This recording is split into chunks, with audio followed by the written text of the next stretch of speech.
Na, na, na, na, na, na, na. All people with headphones were like, "Whoa!" It was like jump on. Hello, hello. It is Monday night. It I hope is. everyone's doing well in the house of sewing. My jersey is 1-1. How are you doing? How are you doing to it? I'm doing good. It was a wonderful day off. Sunny, cold.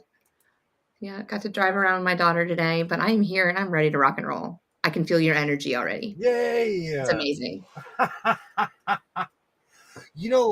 feel like you should get your parent trophy for driving around with your kid. When Mm, I'm in the car, my son's like, "Are you okay?" I'm like, "I'm fine. I'm fine. I'm okay. I'm fine." yeah. Yay! I want to say hello to everyone in the chat. Hello, hello. Great to see you, Terry. Yay! Karnak the Magnificent. Absolutely. Absolutely. Can you not hear me? No, I can hear you. I'm Oh. turning off my headphones. Oh. No, you're good. Hello, Mona. Great to see you. Great to see you. Shalom. Hello, hello. Hello, Shalom, shalom. Mona. Hello, Tammy. I hope you have a great Yummy. evening. Yay, Sydney. Hello, hello. Great to see you. Yay, Gothic Banjo. It's been a while. Great to see you. Welcome back. Yay. Welcome back. Welcome back. Welcome back. Yay. Hello, hello, everybody. I am continuing down my path of being a blockhead. Charlie Brown would be so proud of me. Charlie Brown. Lord have mercy. You Yes. can literally see part of it above my head, kind of. Yeah. I will grab my jacket in a second. I, you know, it's I knew deep down inside in that hidden sanctuary there was a quilter somewhere, and I found him. I need to get some fabric and wipe the tears from my eyes. It's just amazing. So last night I just started quilting. No, I made just a couple triangles for the bottom of my coat. Okay. And so now I feel like I'm even more accomplished quilter. Oh, this is beautiful. Yay! Hello, everybody. Hello, I know hello. you're bringing joy to a lot of these people's hearts right now. My internet has been funny, so I keep up with the 100%. No worries, no worries. Yay! Patent pending. That's going to be a T-shirt for him. Blockhead. It's coming. Just Patent. near I can't you. even say it without dying of laughter. No worries, Tammy. No worries. Yay! But it's been a while now since. Now it's stuck in my head. Absolutely. Welcome back. Welcome back. Welcome. For as much as I claim I didn't watch that show, I did. Name for Mhm. another channel. The Blockheads. It just sounds like a podcast. Patent pending, patent pending. Yay. Hello, Katie. Great Interesting. to see you. Great I to still see I you. still like the title for the one that I wanted. Oh, you did? Yeah. Do you I not like hate when that? that happens. I hate it. I told you I wanted my channel to be called Fred Sanford Sewing Machines. Yeah. And I typed it in YouTube and was educated. So it's hello, Katie. Great to see you. Great to see you. Melania, hello, hello. Yay. Hello, everyone. Blockhead would be an awesome channel name. It's funny how reciprocal things are. For me, it was, when I was a kid, it was like, don't be a blockhead. And there was something else that everyone said. I can't remember. Yay. Hello, Butterfly. Great to see you. I you know what it was is I'm of that age where when I was a kid, all the shows from the 70s were in syndication. Mhm. And so I watched all of them.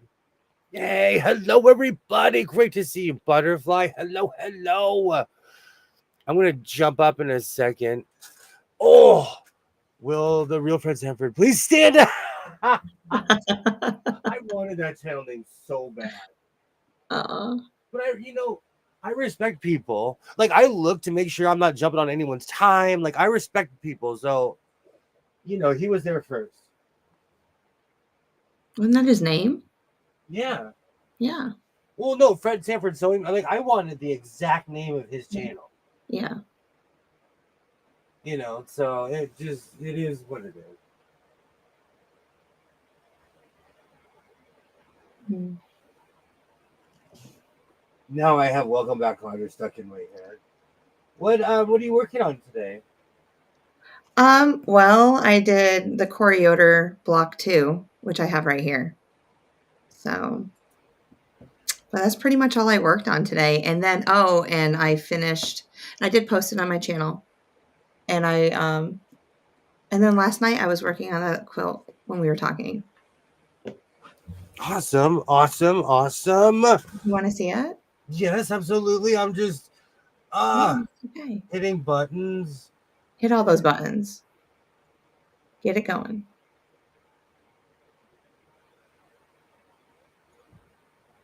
Getting all my screens going. And now I have Welcome Back Kotter stuck in my head. William has a brand new rabbit hole. Moda has the blockhead so long. I knew it was somewhere. I knew. Yeah, they're in blockhead 5 now. This is their 5th go around. His real name is Dave. He's the guy with the warehouse full of machines. Yes. Do you know what's so funny? You're never supposed to look at somebody else and be like, at least I'm not like them. And I know I am the man who owns hundreds and hundreds and hundreds of sewing machines, but Fred Sanford owns thousands.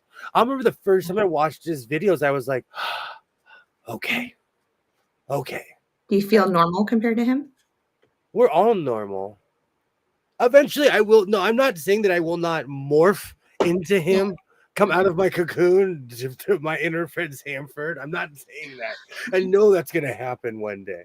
Can we call it a chrysalis and not a cocoon? Chrysalis it is. Thank you. From one science teacher to none. I am a novice. I just make sure my son's passing all his classes, and I have been re-educated on the curriculum because I know all of it now. So you've already passed 10th grade. We watched Happy Days, Mr. Kotter, prime time. Oh, I loved Happy Days. Yeah, the thing is, I lived in a house with people who were alive during that time, and I loved that show. And they'd always walk in and be like, the 50s weren't like this. Then they'd walk out all bitter. And I know at 50s we're not like that. We're not from Wisconsin. I even watched Joni Loves Chachi. That's how much I loved that show. And Charles in Charge. Oh, yay. Welcome back, Kotter intro with the L train and the 2 high schools with my high school. Oh, that's awesome, Terry. I lived half a block from the L train. They filmed Mighty Morphin Power Rangers in my neighborhood. If you see any of the American scenes, that's my town. The original season. I'm sorry. Now I have the Mighty Morphin Power Rangers stuck in my head. I would love to do Fred Sanford's. Oh, one day I'm going to. You could imagine getting all the missing bits. I would go crazy, Butterfly. Because there are certain machines that because there's it's a Belvedere that I cannot get it going, and I guarantee you he probably has that very machine. I loved Fonzie in the Happy Days, absolutely. Hello, Joy. Hello. Yay! Absolutely, Terry. That is cool. Alibaba, great to see you. Hi, Ollie. So today, I still have not purchased any fabric. I have not gone over that craziness. Great to see you, Joy. Great to see you, okay. Alibaba. How are you feeling? I'm feeling great, but there's something I bought. Cookies? I was talking about them last night, and I was like, well, why buy one when you can buy 2? No. Well, these are the small ones, and these ones are the big ones. Okay. We'll come back on Wednesday, and they'll all be gone, right? Oh, tonight. I'm trying. I sat here and I ate like 6 of them, and I'm like, I have a problem. Oh, I'm so sorry. I brushed my teeth thinking that would help, and it didn't. It's that sugar. Well, once I brush my teeth, I'm weird where I won't eat for a while, you know? Oh, that's good. Keep brushing them. Got that whole Cotter for last Christmas. Do you know what's really funny? It's released here in America too. I should go buy that. I look at certain things like time capsules. Like even if you go back and look at my old videos, those were my time capsules for that time in my life. If you know what I'm saying, you know? Mhm. Yay. Hello, Joy. Great to You see got a full you. house here tonight. My claim to fame, I also partied in the club where Saturday Night Fever was filmed. Oh, that's awesome. That's awesome. I love stuff like that. Thank you. Thank you. I One day know. I'll learn to walk past those Reese's eggs. And you know what's funny? Mm. Thank you so much, Tammy. Now they have Reese's Christmas trees. They have Reese's bats. They have they have those giant Reese's things for any holiday. You're welcome, Ollie. Absolutely. Absolutely. And if you haven't checked it out, definitely should go check out So Blessed by Jazz. And if you find anything extra, you can send it my way. Twin is working hard over there. You're pumping out videos. You're making Yeah. all of us YouTubers look bad. Well, I'm mainly looking at myself. You can always tell I pump out more videos when I'm on vacation or it's like that non-stressful time of year. Well, I got to keep up with at least 2. I really want to get this quilt done. And there's 50 blocks. So I'm like, if it's 2 per week, that's 25 weeks of, and I really just want to get it done. So I might go a little faster. I get it. I totally get it.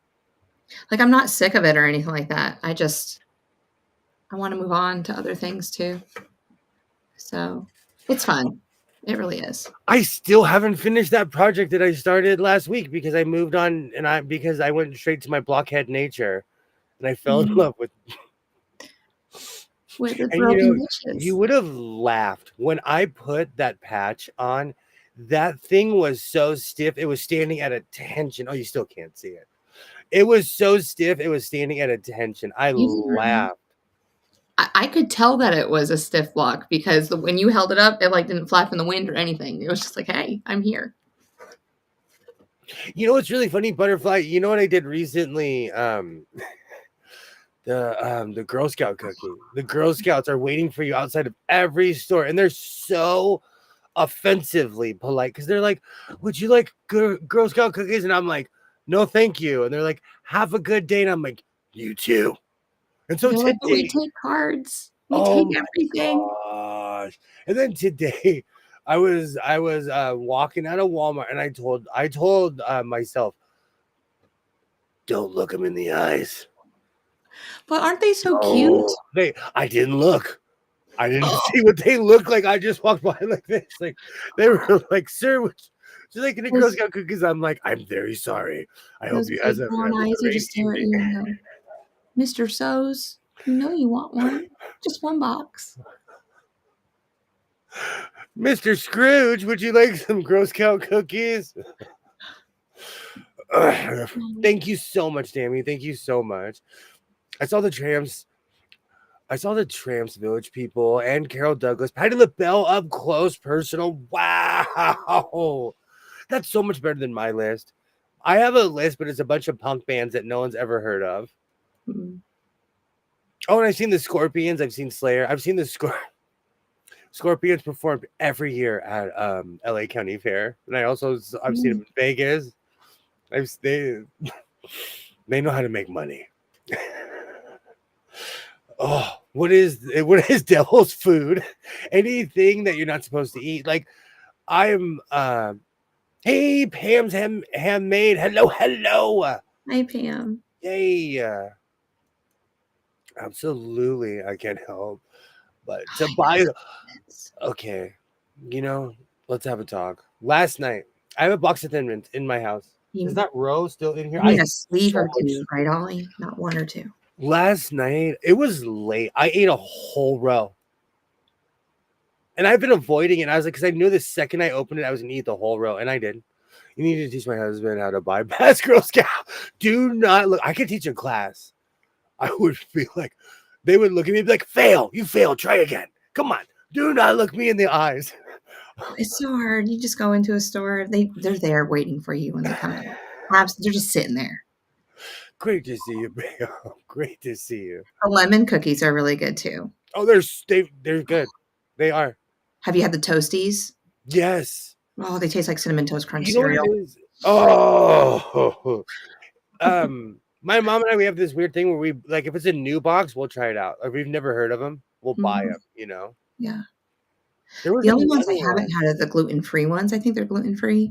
I don't mess with anything gluten free because it doesn't taste right to me. No. I Yeah. learned that a long time ago. I'm really hasty when I grab food at the store. A long time ago, I grabbed a bag of gluten-free Oreos. They had no taste. They have gluten-free Oreos?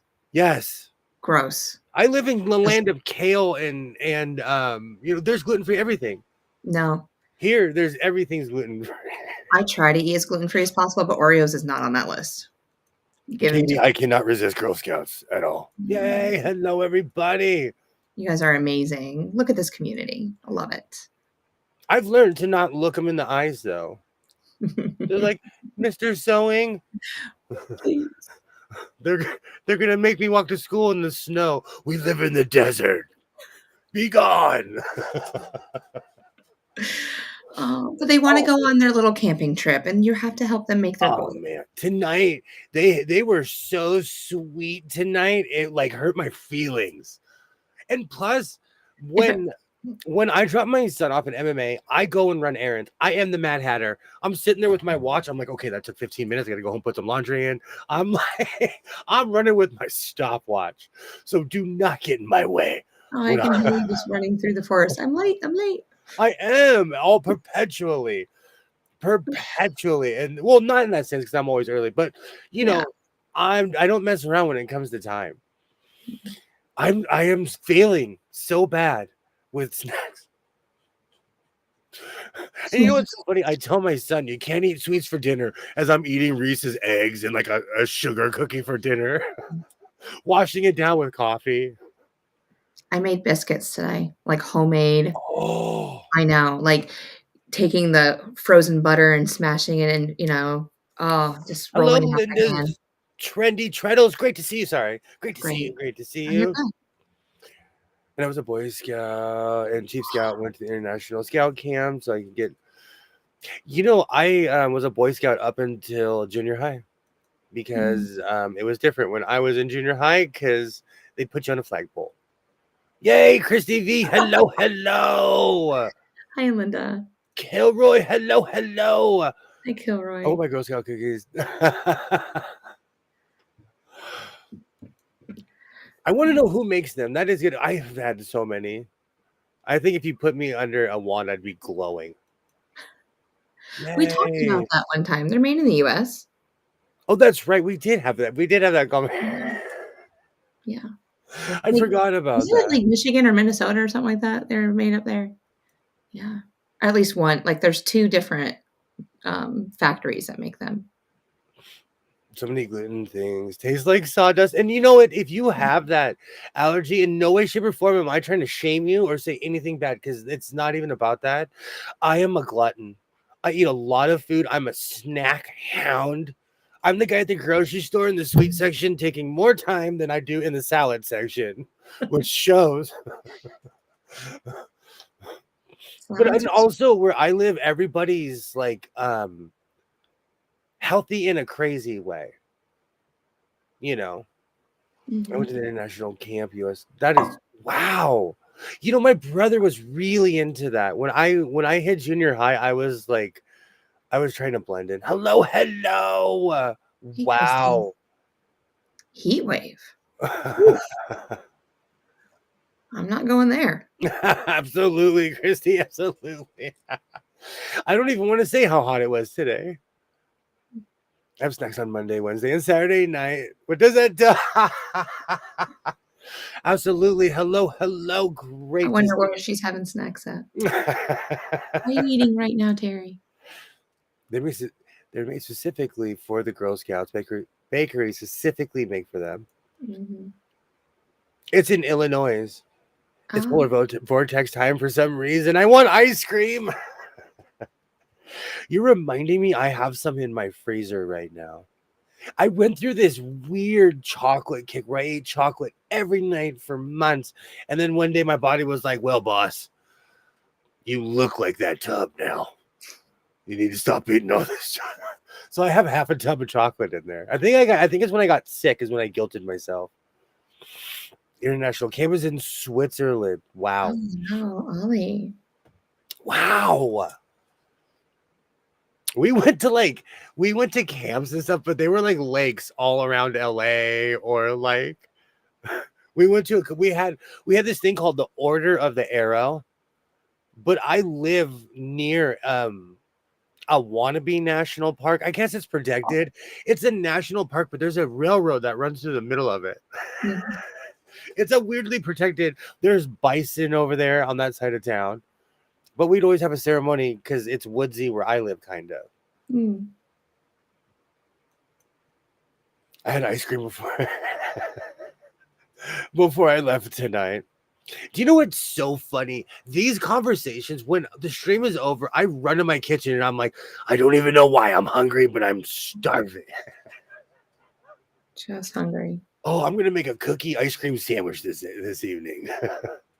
Sorry, ABC Bakers makes Girl Scout cookies. Mm-hmm. So let me grab my my blocky jacket. You know, I wanted to make a jacket that's like, honestly, my first block is on here. So I wanted to commemorate that because I'm that kind of person. And when I do graduate to something that I can actually be proud of, I'm kidding. You should be proud of this block. I know. You I'm did just doing amazing. Thanks, coach. For Thanks. your first block. Come on now. I mean, most people just put a square and a square and a square, like a 4-patch. You did triangles. And palm trees. Look at, yes, yes, you did palm trees. You did half square triangles in a 4-patch. That's amazing. Look at that. I like that. You did an amazing job. And there's a ton of space here because I'm going to be adding on to this. Mm-hmm. What's this called again? The leaky dish? Broken dish. The broken dish. I know. I just had to say leaky Leak dish. dish. Oh my word. So I don't know, when I hand sew this though, I don't know if I'm gonna go red on the on certain parts and or just go black around everything. It's a whopping 10. Yikes. 17 here in mid-Missouri and the storm for the next 2 days. Yeah, I'm so You're making sorry. me want to look at the weather.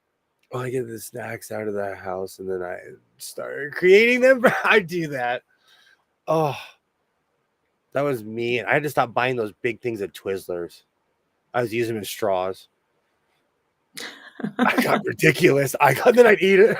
I never even thought about using a Twizzler as a straw. Oh, I got ridiculous Who are with you? Twizzler. Yes. Oh. What do you drink? Milk? I don't know. Hot Soda. You know, milk? I did not start drinking soda until I was 25. And I am nowhere near 25, but I'm just saying, like, you know, so I'm one of those people. Thank you, Mona. Thank you. Right. Good to know. I have a bunch of Twizzlers in my classroom. We'll just put some together. I'll just make my kids drink juice or something through them. Yeah, exactly. Yeah, that'd be fun. Oh, yeah. I had a bad habit with Twizzlers using them as straws. Like, I'd go to the grocery store and the lady would be like, didn't you just buy one like 2 weeks ago? Don't judge me. That reminds me, I need to buy another 20-pound bag of sugar. Thank you so much. Thank you so much, everybody. Broken dish. Terry is like, it's a broken dish. He'll never forget it. He won't. I bet it might be able to shed water. I used really tough denim and tweed because that's going to hang out in my car. It's going to hang out in my car a little bit, so it's got to be tough. The kiki dish. What is a leaky dish? It's when I cry over a cup because I can't stop buying these dumb cups off of Amazon, and then I put it in the dishwasher, and then they can no longer hold liquid. Mm. Oh, Don't cut yourself. I love black licorice, Twizzlers, and milk. That's an old school Oh, combination. I don't know. I don't know. That is an old school. I know We will people leave that that out to the jury. listen, Twizzlers. If you knew how the licorice was pumped out, you wouldn't eat them. Uh-oh. I'm addicted to candy. I don't know Harry, what. don't say one more word because he won't eat. He likes them. I live in the Dakota. It's not blizzard bad, but it will be fine. Keep busy prepping for my move. Pam, I hope you're safe and I hope everything goes well.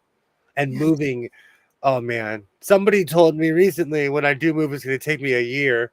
I said a year and a half. I don't know who that person could have been. But no, seriously.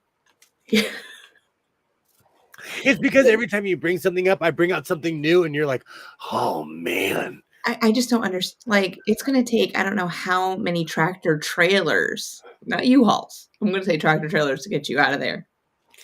I saw, so this is such a great segue. Thank you so much for saying this. Yesterday on the freeway, somebody had an all black painted U-Haul, but they obviously owned it. And Isaiah was like, 20-pound bag of sugar, enough for 1 week of coffee. It lasted me almost a month. Shame. Just a month?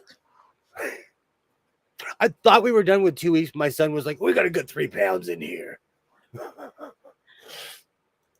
But I saw someone that had a private U-Haul. I think I might buy one. It's just a van with a giant back. It's, in those cars, I understand, like, I can fix a modern U-Haul. So I think I might buy a U-Haul. Make sure it's at least 20 feet. Thank you so much. I'm gonna hand sew everything on. Yay! Hello, Laura. Hello. I need to get the chat. And this is the thing about jackets like this. I came into this community upcycling. Upcycling is something I love to do. I love turning one thing into another. And when I started upcycling on sewing machines, it was next level. And then I started making my own clothes. And I kind of forgot about, have a great night. Shalom. Good night, Shalom. I forgot about, I didn't like necessarily forget about where it came from, but that's what brought me here. And I have there's this weird purist thing about sewing on patches where I do that. Have a great night. Thank you so much. Yeah. Hello, Laura. I'll talk to you later. I have the Golden Girls song stuck in my head again. With a card attached saying thank you for being. Oh. Great to see you, Laura. Great to see you. So is your house like Mary Poppins bag with yes, Pam, my house is bigger on the inside like a TARDIS. That is amazing. I love that analogy. Yes. You know what? That is the nicest thing anyone said to me all week. Call me Mary Poppins and I'll cry and say thank you. I loved that movie as a kid. That and Sword in the Stone. When you're a kid, there's certain movies you watch over and over. I love those too, yeah. I even watched Puff the Magic Dragon. All kinds of crazy stuff. Buy a U-Haul and park it in front of your house so no one parks there. Terry, here it's weird. We have passive aggressive parking wars. Because no one says a word, we just come out and look at it and like, you shouldn't be parked here. But no one says a word. Like, we're so passive aggressive, but it's a weird unspoken rule in my neighborhood where we do not park in front of, because unfortunately, I am that person. I am one person and I own 4 cars. And they all sit in front of my house. I have a neighbor who owns 6 and they only have 3 drivers in their house. There's another neighbor here. They own 5 cars. There's only 4 drivers in that house. So we're crazy around here. Yikes, that's freezing. That is freezing. Is it like that where you live? Do people own a lot of cars in North Carolina? Yeah, yeah. It's ridiculous. I am the stereotype. My truck sitting in front of my house. I need to get rid of that. My Okay, TARDIS that's blue, fun. my TARDIS blue, my 1999 TARDIS blue truck's got to go. 7 degrees right here. Yikes! Gonna be 2 degrees tomorrow. Are you going to get all that snow too, Kilroy? How's the colorful quilt top going? Oh, it's going really well. I may have you beat. I There's more think. pieces to it.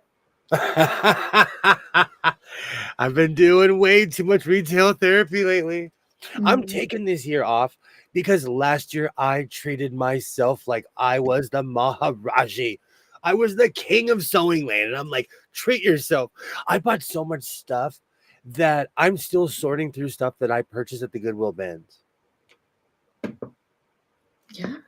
I got quiet because tonight I have plans on going back there. I'm No, gonna don't tie a tell me. rope to my no, because there's No, bigger there's other stuff back there that we don't need to unearth. I know it's back there. but there's bigger strips of fabric. Okay. So Okay. I need inspiration. I just go stand and look at my chair and I grab stuff. Okay, I'm gonna sew this and Is this. it like Narnia? Like, will you go through to the other side and go into a forest and meet the snow princess or something? What happens on the other side stays on the other side. I can't talk about that. Okay, sorry. There's a mirror back there. You may or may not fall through it if you touch if you. Oh, like the Mad. Oh, you are a Mad Hatter. Why do you? I'm like that. I discover things. I'm like, when did I buy this? You're lucky they don't salt rust. I live in the driest place, and the more and more I think about it, I might move to an even warmer place. But I need to find somewhere that has a lake and a desert. No, because I keep on having dreams. I live on a lake. I My know. brain is telling me something, but I don't want to live in the woods. I lived in the woods in my 20s. I mean, the only thing you're gonna find is probably like more of a reservoir if you're in the lake, if you're in the desert, right? I am from Southern California. I live for a man-made lake. Okay. I live for a dam, a man-made lake. I love all the lakes around here are man-made, all Yeah. of them. My neighbor All right, has a mobile guys, home, a here's your job. BMW, a Find a van, man-made lake in a desert. an SUV, and Audi. She's the only driver in house of 3 of them parked. Knock it off. I get it, Terry. I get it. My neighbor that used to live next to me, he was like that. He's the one who offered me a jet ski for free, and I turned it down. My son was like, "Are you crazy?" Like he lost it. And I explained to my son what owning a boat is. Yeah. To snowfall. I Oh, am you so. still let us know. Oh man, it's snowing everywhere else except for here. We got a lot of snow today. Whiteout conditions almost Mm, all day. mm. Wow. I I would hope you move. guys have snow blowers. I can't handle winters, let alone winters. I'm weird like that. I I need I'm a Gila lizard. I need to be in the sun.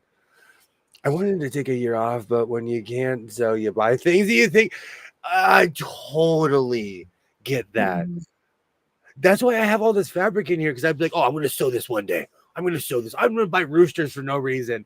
The other day I was watching the stream and I'm like, I pulled that rooster fabric out for a reason, and I went looking. I couldn't find it. I know it's over there somewhere, but mm. I forgot I even bought that rooster fabric because I was looking for a different farm setting. No, I had this whole old McDonald thing. It was hokey, but it reminded me of old McDonald, and I can't find it. I think I used it in a lining somewhere. Yeah, Let if me you pull maybe. out some cow fabric, with like a highline on it, then I'm done.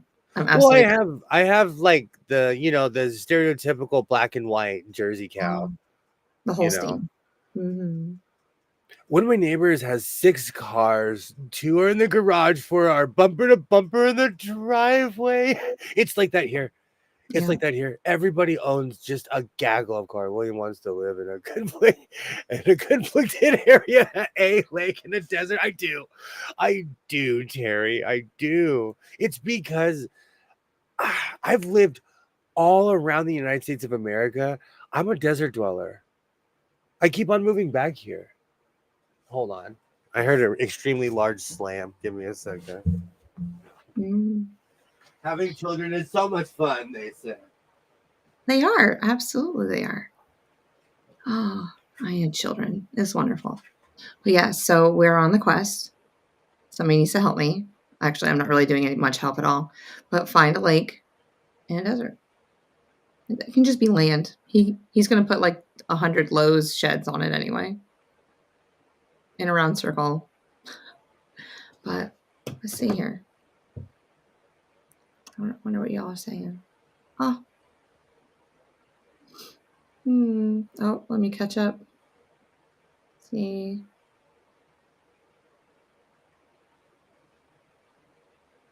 Oh, Linda says that we might get up to 6 inches of snow in Kentucky. Yes. So here in North Carolina, like I'm on the edge, whether it's going to be icy or it's going to be snow. So at one point it said we had 7 inches of snow coming, and I was like, yeah, definitely no school. And then there's going to be another. Now I'm down to 2 inches, but it's supposed to be icy rain too. I think everybody heard a slam, but no one was responsible, so we'll move on. We make it up to 6 inches. I am so sorry, everybody. You're good. I will stand on my surfboard in honor of everyone tomorrow. I'm kidding. The oceans are freezing here. We get our water from Alaska, so our water's always cold. That is a different story. This is a hoarding issue. You've got a new car. Sell the older. I am. You know what? I am one of those people. I am one of those people. I need to get rid of my car. I was supposed to get rid of my car last year. Well, it's 2025. You can do it this year. Mona, if you're taking off, have a great night, and thank you so much for stopping by. Good night, Mona. Old McSewing has a farm. E-I-E-I-O. Now it's going to be stuck in my head. Now that is going to be stuck in my head. Uncle Sewing has a farm. I want to live on a small Caribbean island. Do you know Caribbean Queen and all those songs remind me of going on cruises? So whenever I hear any song about like, or even the Beach Boys, if you've ever been to the Caribbean on a cruise, they just play nothing but songs like that the whole way.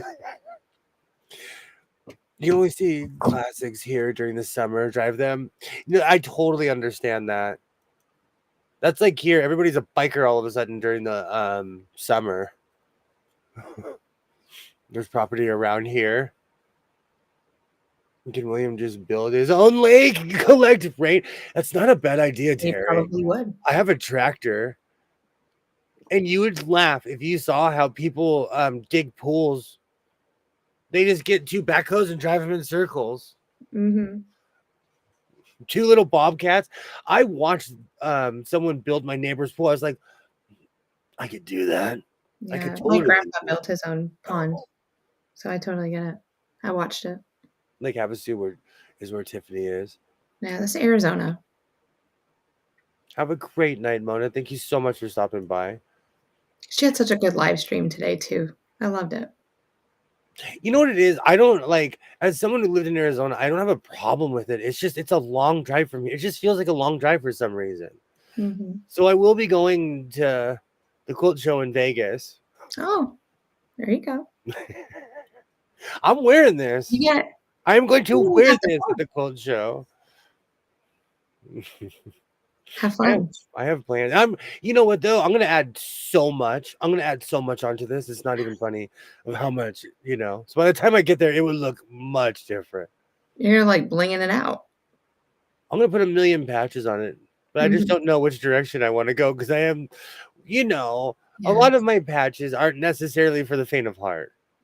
And I do have a lot of snarky patches that tell people where to go, you know. Or, well, if you don't get your sense of humor, then they shouldn't be hanging out with you. What was that one patch on my sewing jacket? Is my degree of sarcasm depends on your level of stupidity. I love that patch. Yeah.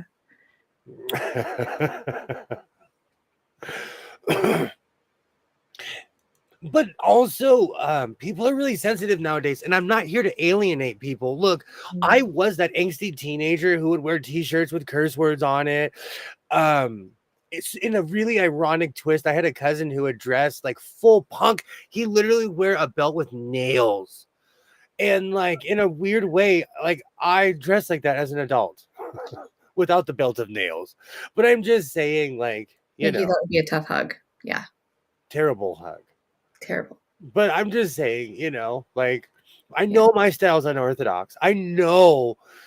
You know what's so funny? I laugh when I go places and I pull out my card or something and I pay and they're like, oh man, I thought this guy was coming in here to ask for water or something. Oh, so you look homeless. Oh, okay. Borderline. Terry, you are so right. She has an amazing life. I just love it. Mondays are my favorite afternoons. I used to always say, and I know that's not your favorite person, but I used to always say I dressed like Willie Nelson's illegitimate child. Flannel, like even today, I didn't know what to wear, so I just put a flannel on top of everything and just wore it all day. I mean, he probably would have been, more like higher up on the list if he wasn't like 90 something years old and senile. So, Have a great night, Pam. Thank you so much for stopping by. oh, good night, Pam. Stay safe and stay warm, please. Absolutely. I've been stung by a jellyfish so many times. Yikes. Yeah. If I can't see the ocean floor, I'm not going in. No. You would not like going in the ocean in California then, because it's foamy. We have foamy water here. I could go up to my knees, and then I'm like, you really have to like coach me to go any further. Yeah. I'm sarcastic all the time, and if you're too dumb to get it too bad, you know what it is? I'll tell you, and I'm not even saying this to be funny. As somebody who has worn patches in every situation, it's more of the newer generation, it's not newer generation because it's not young people, but it's people nowadays are more sensitive.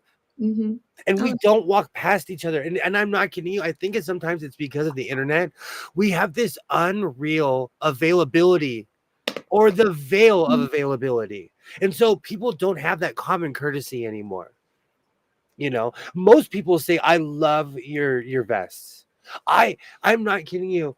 I have a jacket with a goat head, and I walked past a bunch of priests, and they were like, I love your jacket. They were just being nice. They were just being, you know what I'm saying? Most people are, but a lot of people can't hang with certain stuff. And I live in a town where there is a giant Catholic church in the middle of my town. So we get Jesuit you'll go to Starbucks and there'll just be like 4 or 5 priests just sitting there drinking coffee. Talking about the mass that they just had on Sunday. They moved Starbucks. So now they hang out at what is that? What is that sandwich place? Jersey Mike's. I was a crazy person doing the Olympic swim in the ocean. You couldn't get me out of the ocean. I loved swimming in the ocean. I loved surfing. For me, surfing reminded me of when I was a child and I got my first bike. It was an unreal freedom, and I would go up and down the West Coast, and that's when I realized up north they have real waves.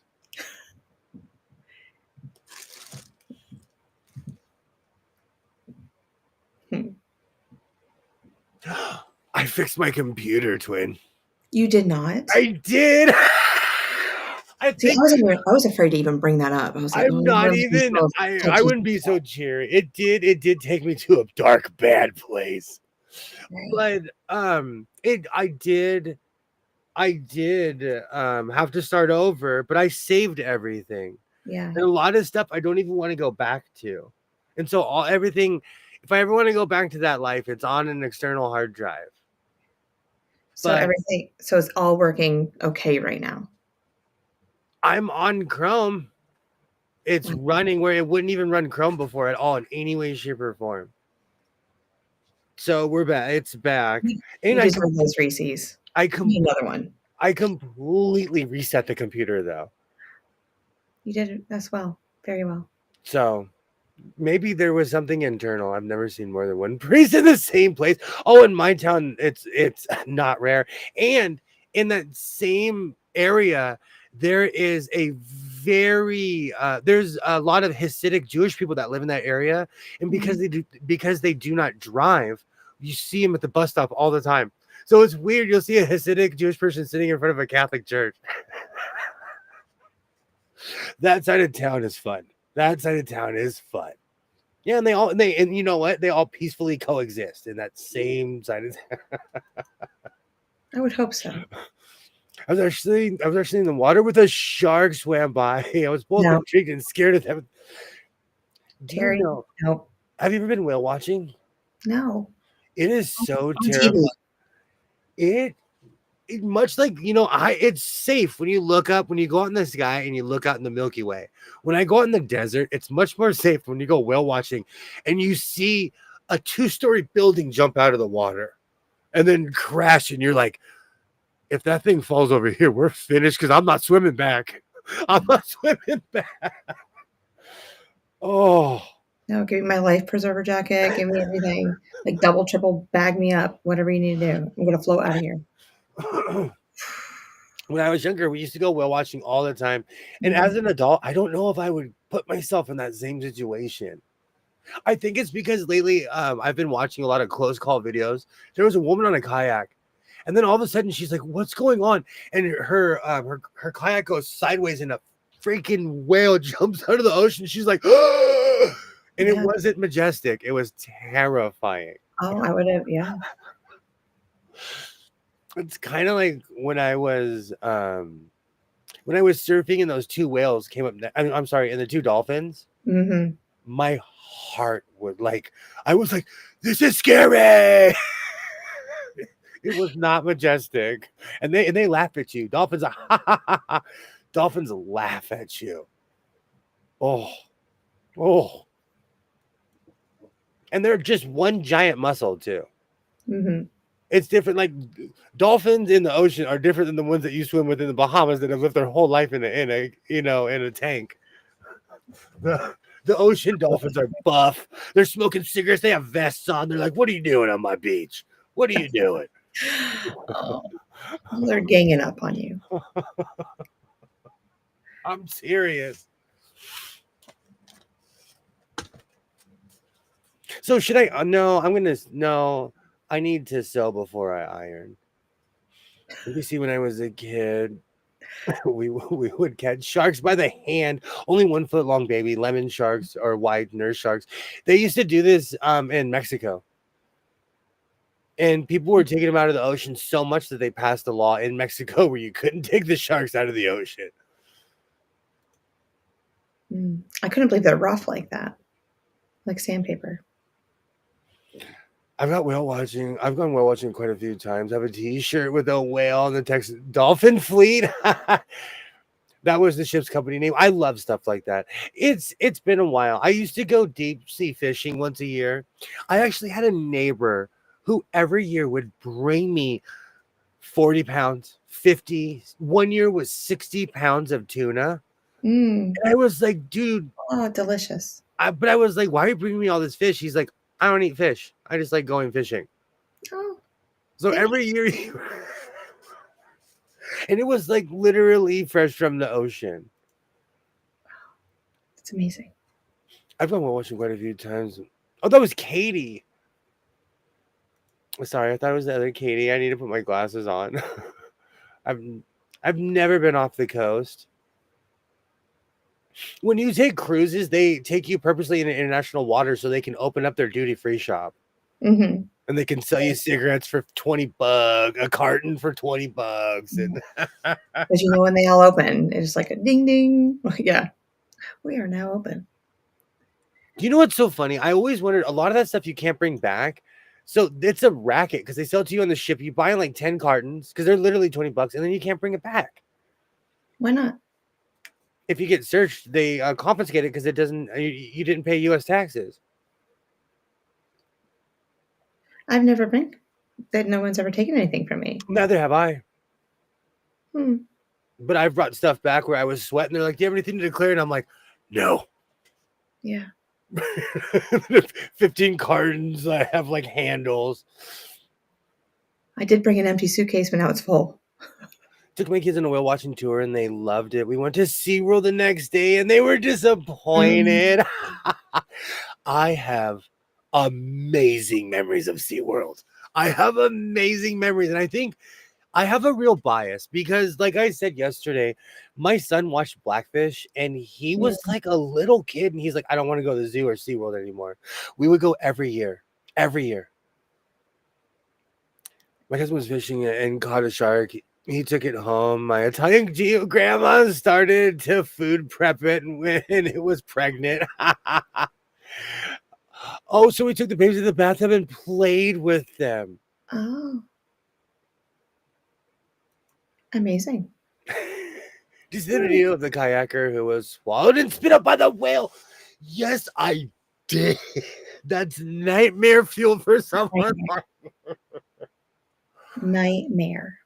I saw it and I was like, oh man, I'm not going to sleep anymore. That takes another hour off of my sleep. Like, I did see that. That was traumatic. Let me thread the needle. I did see that. Have you seen that, twin? No. Yeah. No. There is a woman in this video of it. It's amazing how they're able to catch a video of it.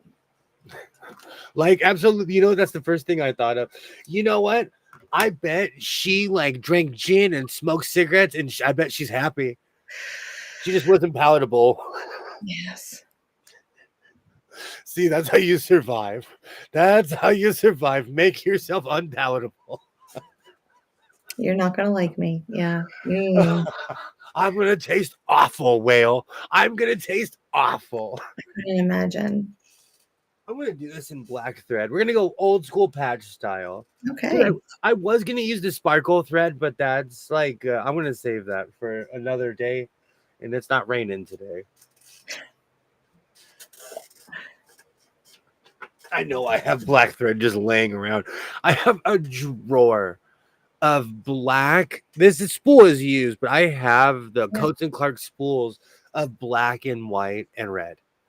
Basically, if they sold it at Walmart, I slowly bought the entire display.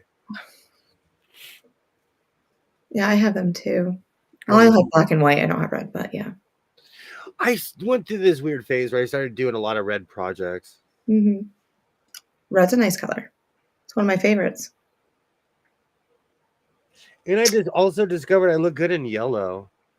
It's because I watched the Janet Jackson All Right video 1,000 times, and I made a mock-up of a yellow coat, which was my Gordon Fisherman's coat, because I was gonna make a zoot suit, but I never got around to it. I was gonna make a yellow one too. Oh, those it's are darker yellow colors. That's a darker yellow. This suit was like screaming, "I'm yellow! I am yellow!"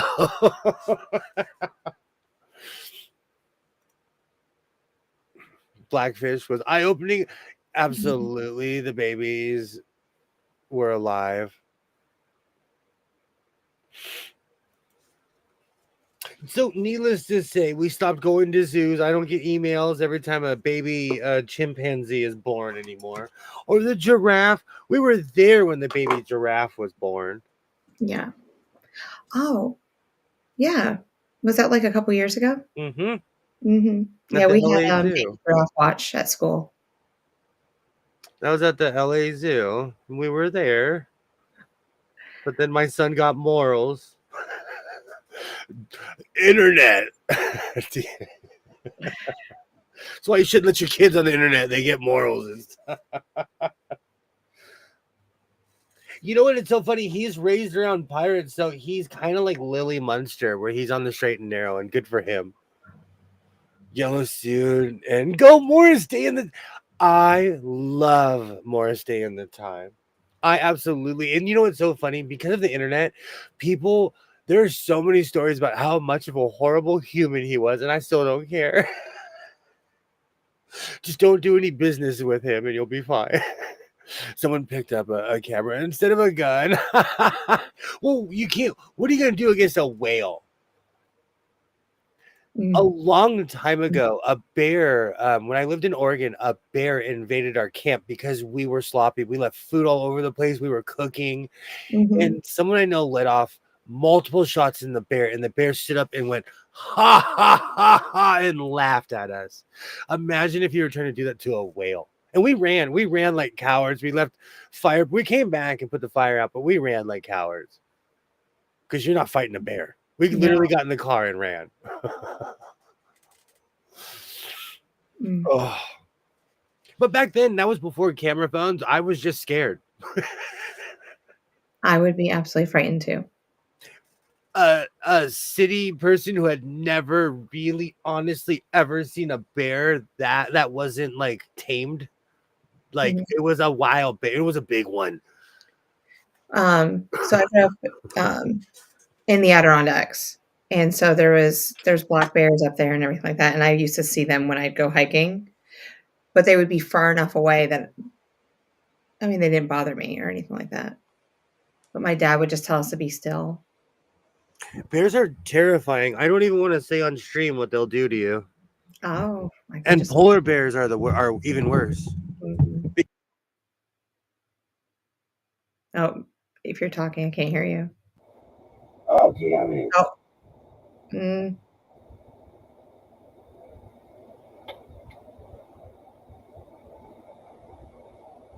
but, and we had, like, wild dogs and stuff like that, and you could hear them yipping at night. That was scary coming home in the middle of the night and just hearing howling. Can you hear me now? Yeah, but you sound very it's, like, not on. It's like you're coming from your computer now.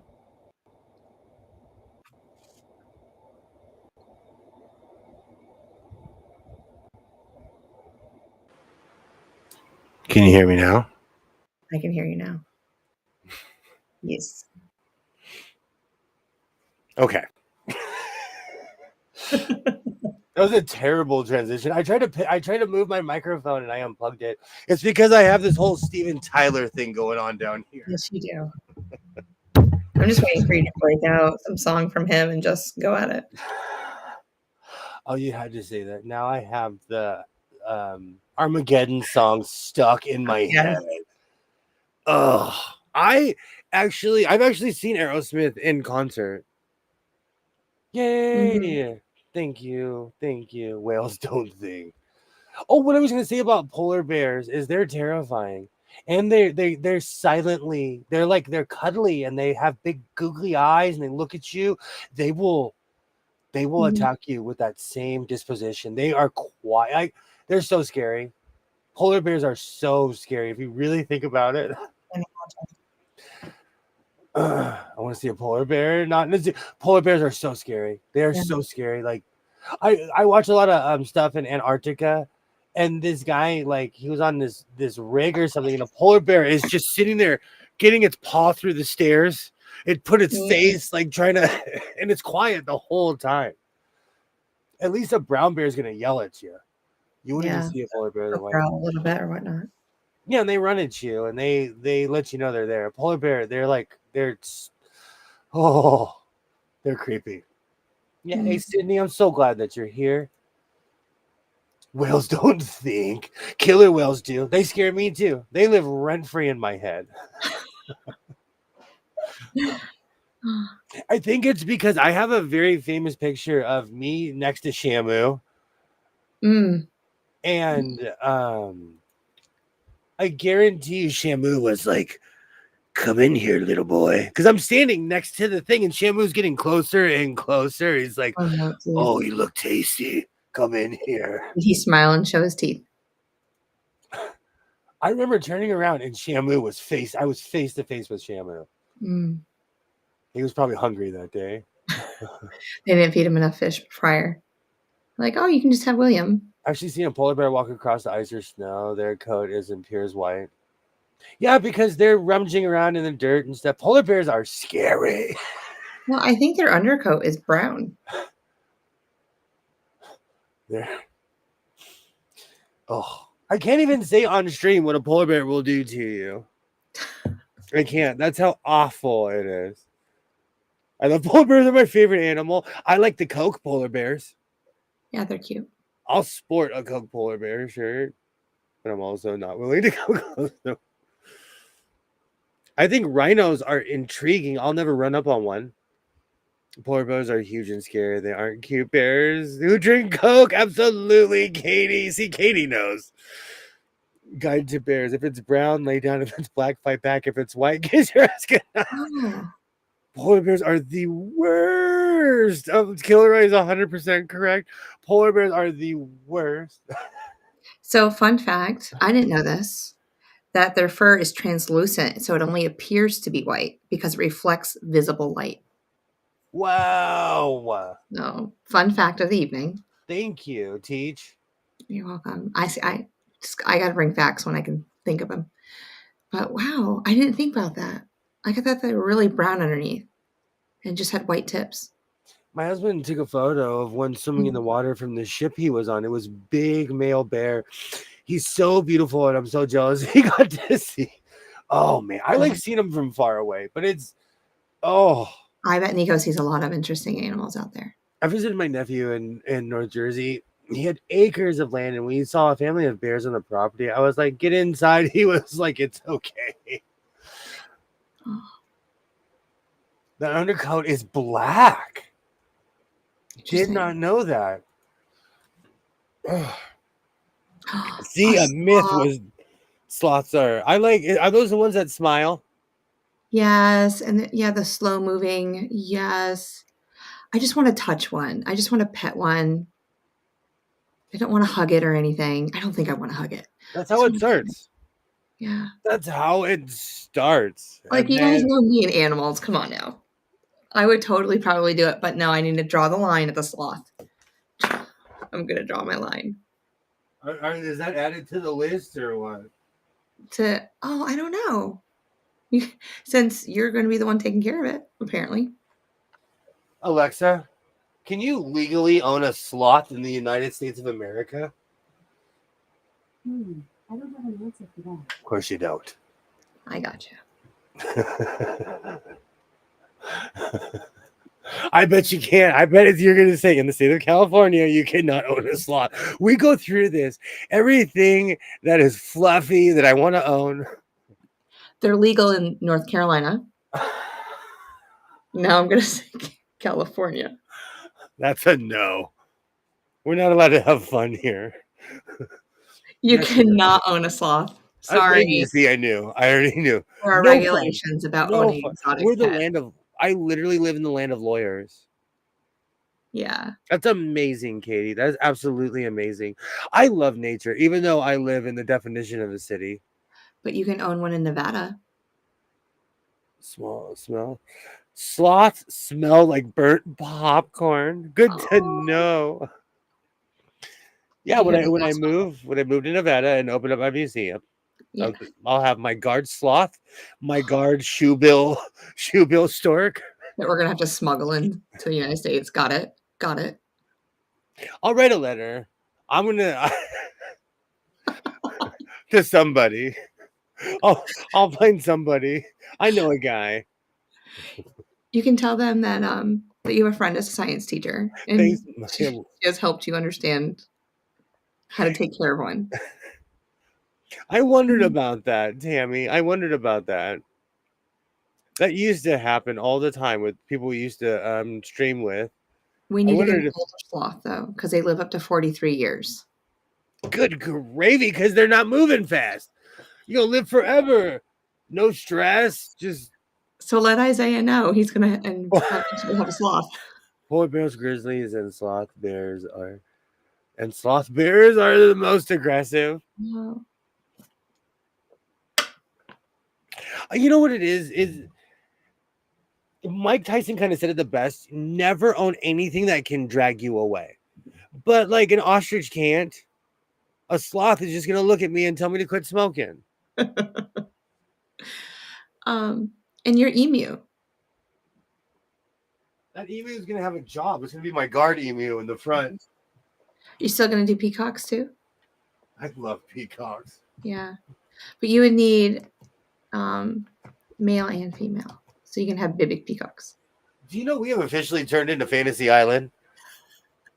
I watched that show as a kid. This is slowly. Boss the plane, boss the plane. Yeah, just make sure that you need to build a huge pond or a huge lake for them so that they have somewhere to go and drink from and all that good stuff. But yeah. Water source check. Water source. That's the primary. Yes. Hey, as long as if they get along with Lucy May, we're good to go. She's the big boss. You got to put a hat on her. She can have a cowboy hat. And he survived with 2 of everything. He had 2 emu, 2 cows. Yes. Good gravy. I've heard this story before.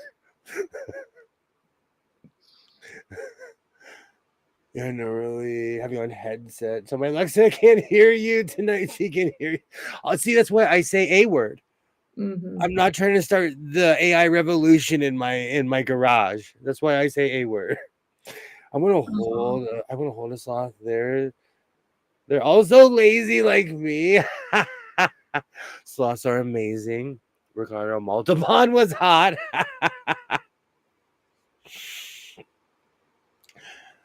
You can own a sloth in New York. Let's go shop. Come on. Absolutely. I haven't said that in so long, Sydney. I used to, in the beginning of all my videos, I'd be like, let's go sewing. I'm bringing that back. I'm going to bring back my, what was his name? The guy, he was, and you know what's so funny? He was not that bubbly behind the scenes. Richard Simmons. I'm going to bring back my Richard Simmons sayings. I had a bunch in the beginning of my old streams. I miss Let's Go Sewing. Let's go sewing. And I would scream it like I was running out of the tunnel. Let's go, team. Let's go sewing. So Way to motivate us. We can do this. So my sloth will definitely outlive me. You know, Joe. You will it to somebody that wants it. I'm not kidding you. This is why I've never bought a parakeet. And yes, the cows with bows and golden hoofed in the pond.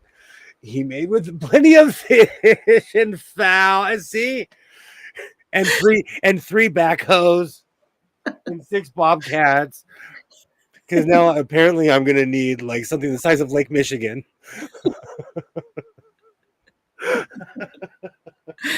Oh. We're gonna wonder why you have like a 10-foot fence around your house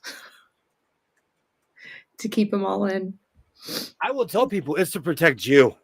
Someone's gonna jump over the fence and be like, "I'm so sorry," and they'll see my shoebill stork walking up to them. Oh, that would be the scariest thing ever. I'm sorry. And those noises that they make. Oh, that's amazing. You'd hear it 2 miles away. You know what it is? Near my work, they have a gibbon rescue. And so I hear monkeys all day long at my job. You can hear them. Tilly, you know I'm going to have a tiara for her and a cowgirl hat and bows, and he's just going to have to change them out every so often. Yay, Rita. Hello, hello, hello. Great to see you. Rita's here. Hey, Rita. The oldest living dog breed in Greenlandic Sludge is a Greenlandic Sludge dog. They'll be posted in the Guinness World the upcoming year. I had dogs that lived on average to be 19. They claimed it was half wolf. Max was just the size of a human.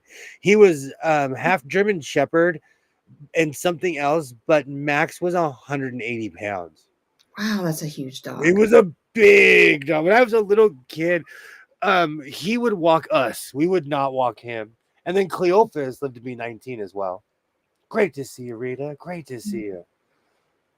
But they always claim that he was half wolf. He was just stoic and humongous. And had you're a big... here now, Rita. You're here now. Absolutely. I'm working on my quilted creation. Rita, are you making a video for us? Because I've been watching your channel, like not stalking it. Maybe. I am learning. That's not stalking. I'm learning. I'm sitting there with my number 2 pencil. Oh. Absolutely, Rita. Great to see you. Great to see you. I'm all inspired by this. This is gonna be me. So I'm adding patches. I might put a giant face on here. We don't know what's gonna happen with this jack. It's gonna look amazing. I'm inspired, though. You're gonna rock it. I'm a bit of a purist. So when it comes to, I forgot I have a extremely long cord. So when it comes to sewing patches, I hand sew them on. It's I don't know. Do you have any weird things like that you do?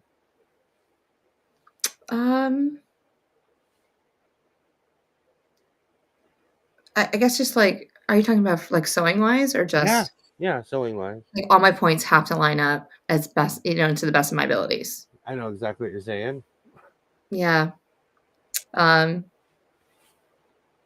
and so yeah, I try to keep, and then symmetry. Yes. I have a bad thing about symmetry. Like if it looks off and one thing's just a little bit higher than the other, like it'll drive me nuts. I've pulled whole projects off, especially with patches. There's this one patch combo, these two patches I want to put on top of each other, but I've never been able to line them up correctly. Yeah, like when I put on my little friendship star on the back of my jacket, it's off just a little bit, so I'm okay about it. But if I could redo it, I would, but I'm just not going to pull it all off. I was like, you know what? It looks like a kindergartner did it, and that's my first project, and I'm happy. I'm proud of it. So. Are you kidding me? I'm gonna walk into a quilt show with professionals wearing this. They're gonna be like, look here, broken dish rookie. Look here. Well, your points look really good, though. I am all about the number 2 pencil, Sydney.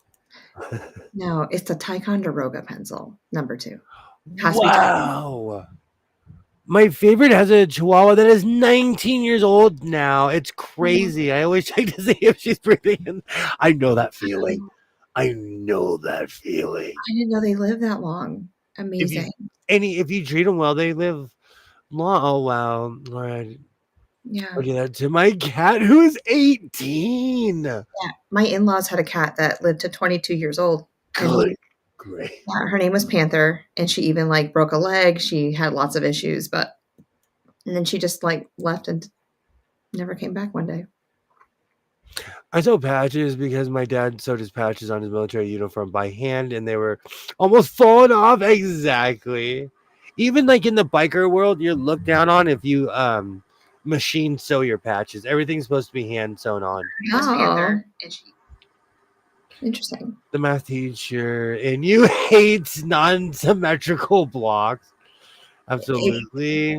I like is it tessellations? Tessellations, maybe that's it. Yeah, symmetry. I'm loving your videos. Absolutely, Rita. Please, You can come, girl. I love your videos, and I don't sleep at night, so I love your timing. I'm serious. Think I'm playing. I absolutely love her timing. I'm surprised she's still here. It's so weird when dogs live that long. You know, my service dog died at 22. I met my sister's wolf dog. When I had the entire Thanksgiving turkey and a roaster in my hands, I was ready to drop the roaster and leave. Oh. I knew somebody that had a Rottweiler they did not train, and that thing would just look at you like, I'm not trained. No, thank you. Scary dog. And it could feel your fear. Animals feel your fear. I had an incident with a tiger in Mexico. Somebody I know, they said, if you're scared, don't hold this tiger. And she grabbed it, and she was like this, and the tiger swiped at her. I grabbed the tiger, grabbed it, and held it like this, and it was just like, come here. It felt the love. It felt secure. Well, tigers they're tough. Yeah. My brother took her in. You gotta show dominance. You have to, especially something like that. Even a long time ago, after there was a giant fire at my job, literally destroyed half the property. I was weed whacking with headphones on. Violation number 1. Because I have chainsaw rated earmuffs that go over my ears, and then I would put my earbuds inside of that. There you go. Know? So I literally could not hear anything. And a cougar was stalking me because it was injured. And it was going to attack me. And I turned around and I made myself bigger with a weed whacker. And it worked. All that stuff that they teach you, it actually worked. I met a wolf dog years ago. I was so in awe. Are those dogs that are bigger than people? Yeah. Those pop up all the time in my shorts. And I'm like, don't click. Ah, click. Yeah, my students have one. And it lives right actually at the end of my cul-de-sac. Are you kidding me?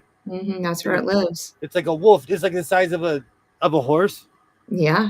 No, those things. It's weird to me how big they are. They're, yeah, my daughter has met it a couple times. So it protects the family. It's a natural instinct.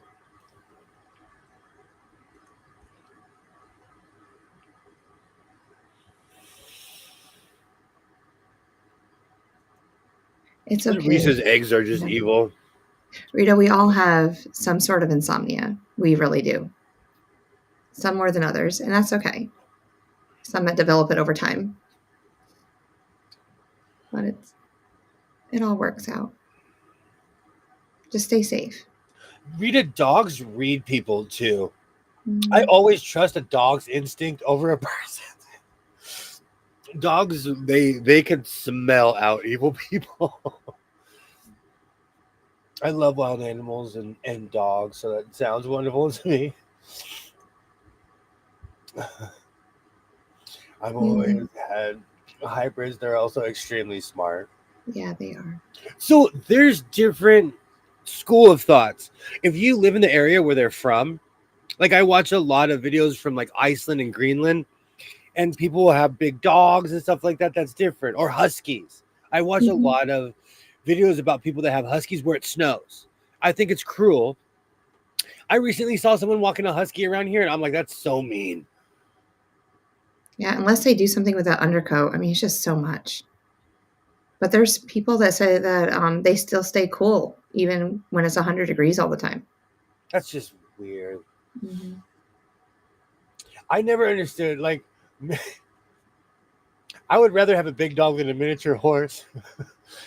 Oh, my hybrid wolf Akita named. She was 225 pounds. Good gravy. Wow. I have PTSD, insomnia.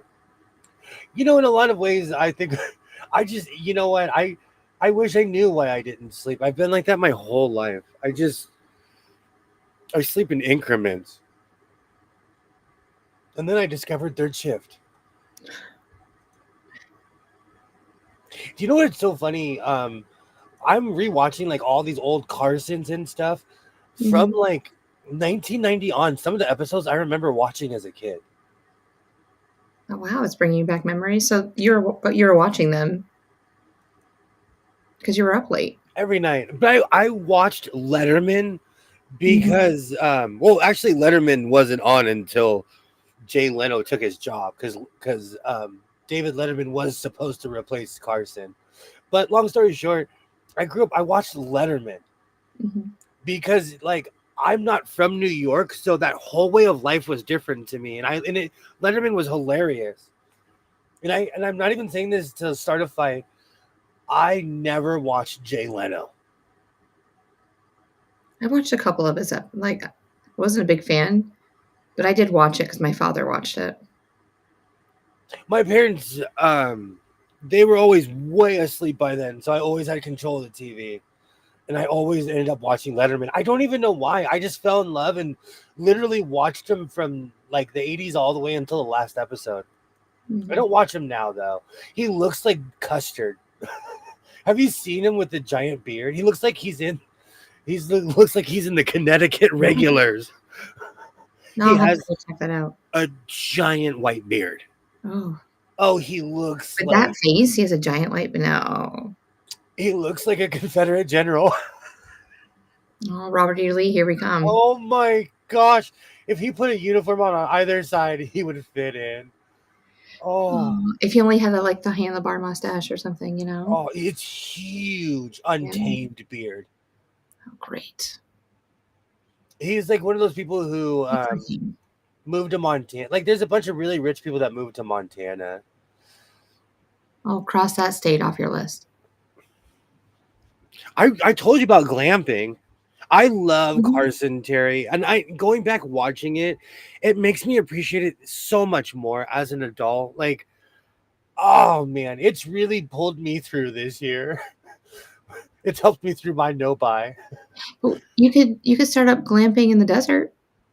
I love Dick Cavett too, and Carson was a terrible human behind the scenes. Glamping in the desert, though, is anybody?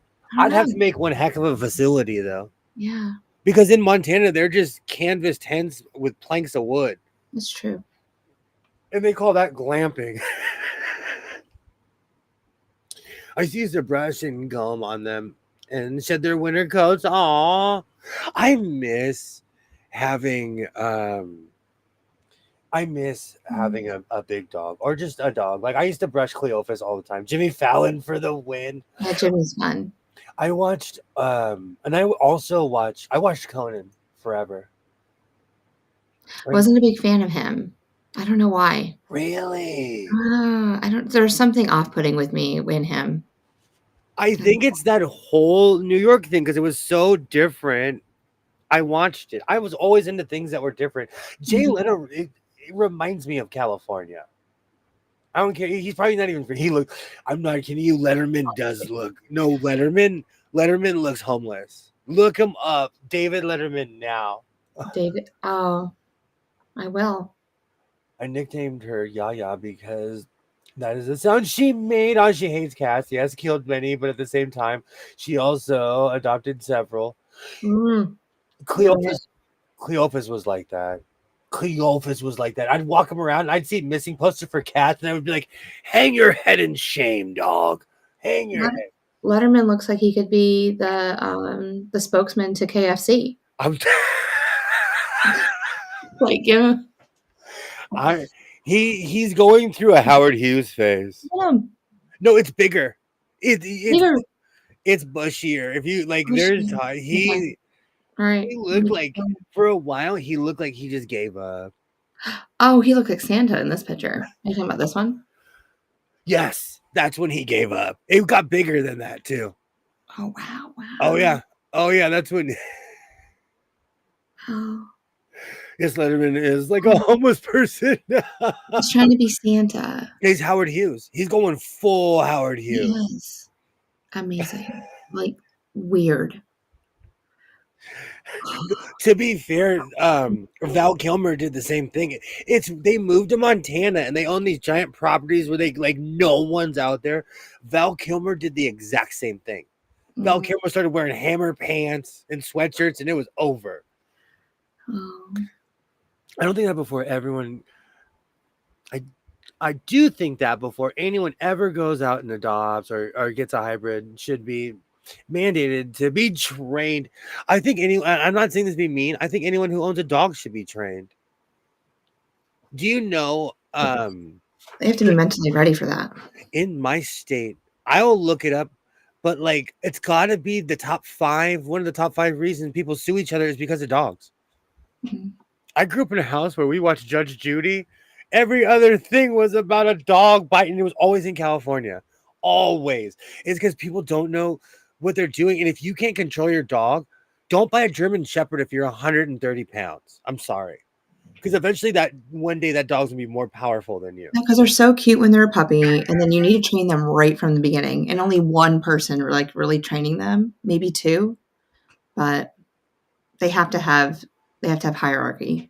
They have to have that alpha person. Letterman was acquired taste. Hmm. I'm going back and watching the old episodes. It's funny how attitudes change socially over time, and certain things are acceptable that wouldn't be acceptable now, and vice versa.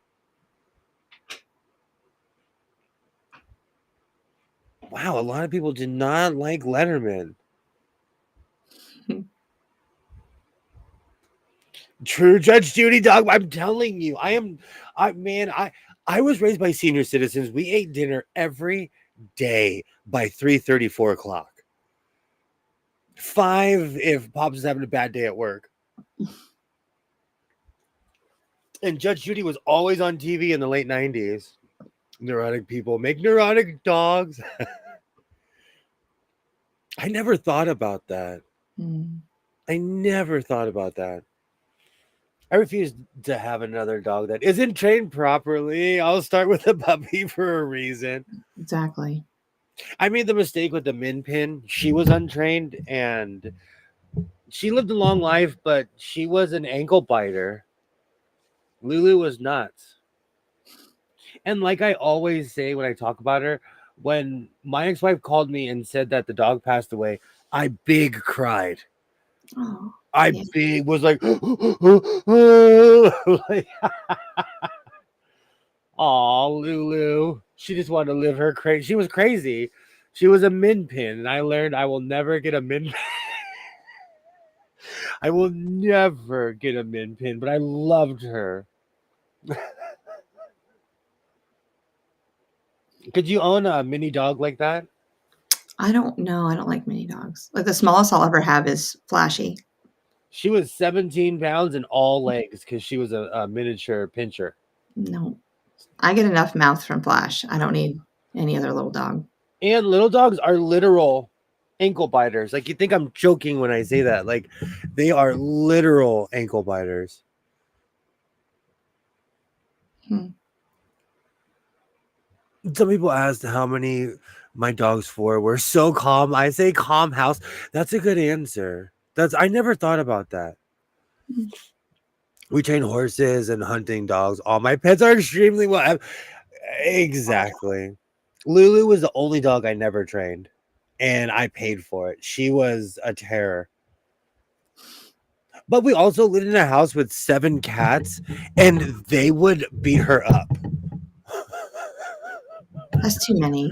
Oh no. And they were all declawed.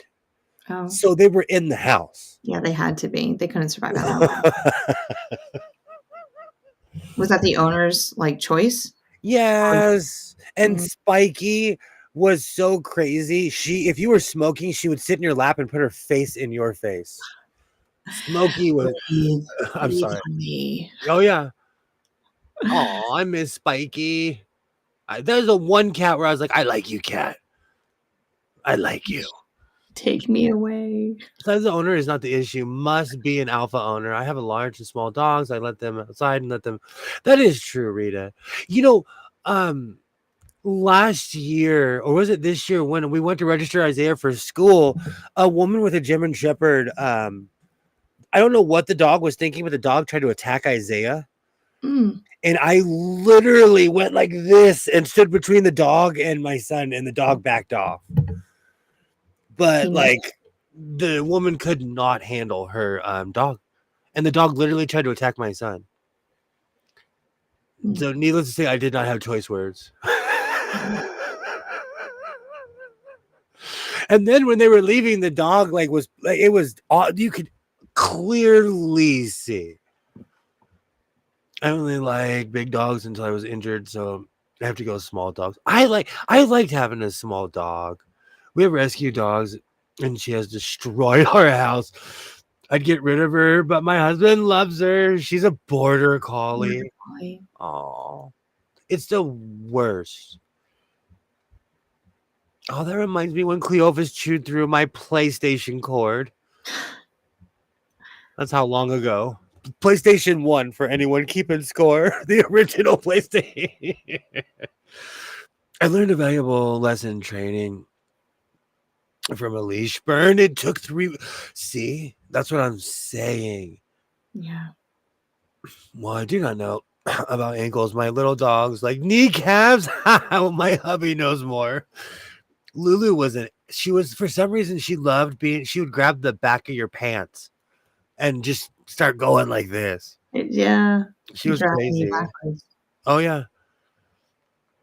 Border collie is a different challenge altogether. Do dogs like that need to be outside? If they have a lot of energy, yeah. Are you talking about the border collie? Yes. Oh, yeah, they should be outside. They need to run. Same with like Australian shepherds, because I wanted one because they look so adorable, but they just need a lot of space to run. So we ended up getting a basset hound instead.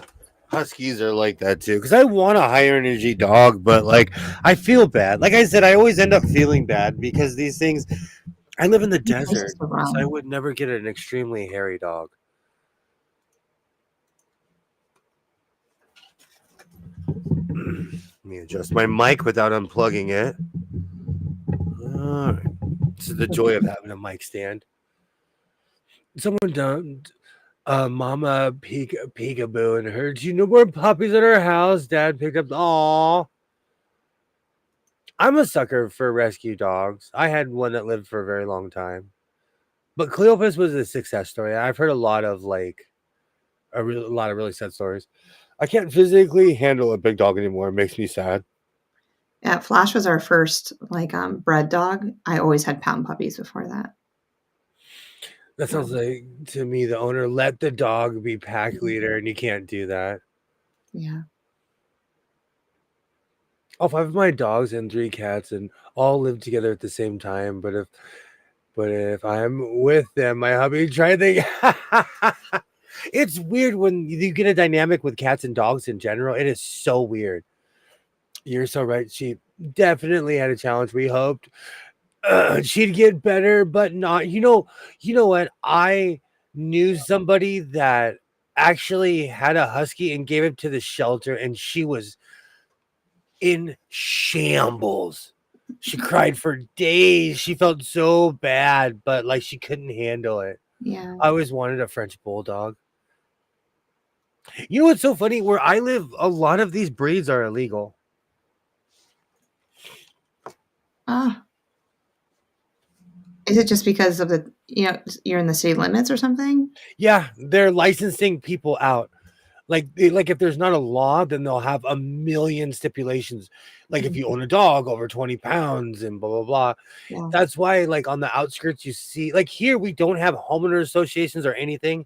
My neighbor owns a Doberman Pinscher. People own big dogs around here, but it is illegal, I think, to own a Rottweiler within city limits or a pit bull. Yeah, Any kind of any kind. It's in like if it's not illegal, then your landlord, like you'll walk in, sign your papers, it'll be on the lease. You cannot own a pit bull, Rottweiler, Doberman Pinscher. It's the worst here. Yeah, there's leases around here too. When I used to live in apartments and things when I first got married, they had stipulations too about what animals we could have. A long time ago, there was a woman who was brutally attacked in San Francisco by a Rottweiler, and she literally is the reason why we have the law here in the entire state. But my whole thing is we have leash laws here. Hold the owners liable. You know what I'm saying? You think they would? Every dog I've ever owned is a rescue. The couple of times. Oh. Yeah, I love rescue dogs. Titan was a pit bull with a bad reputation.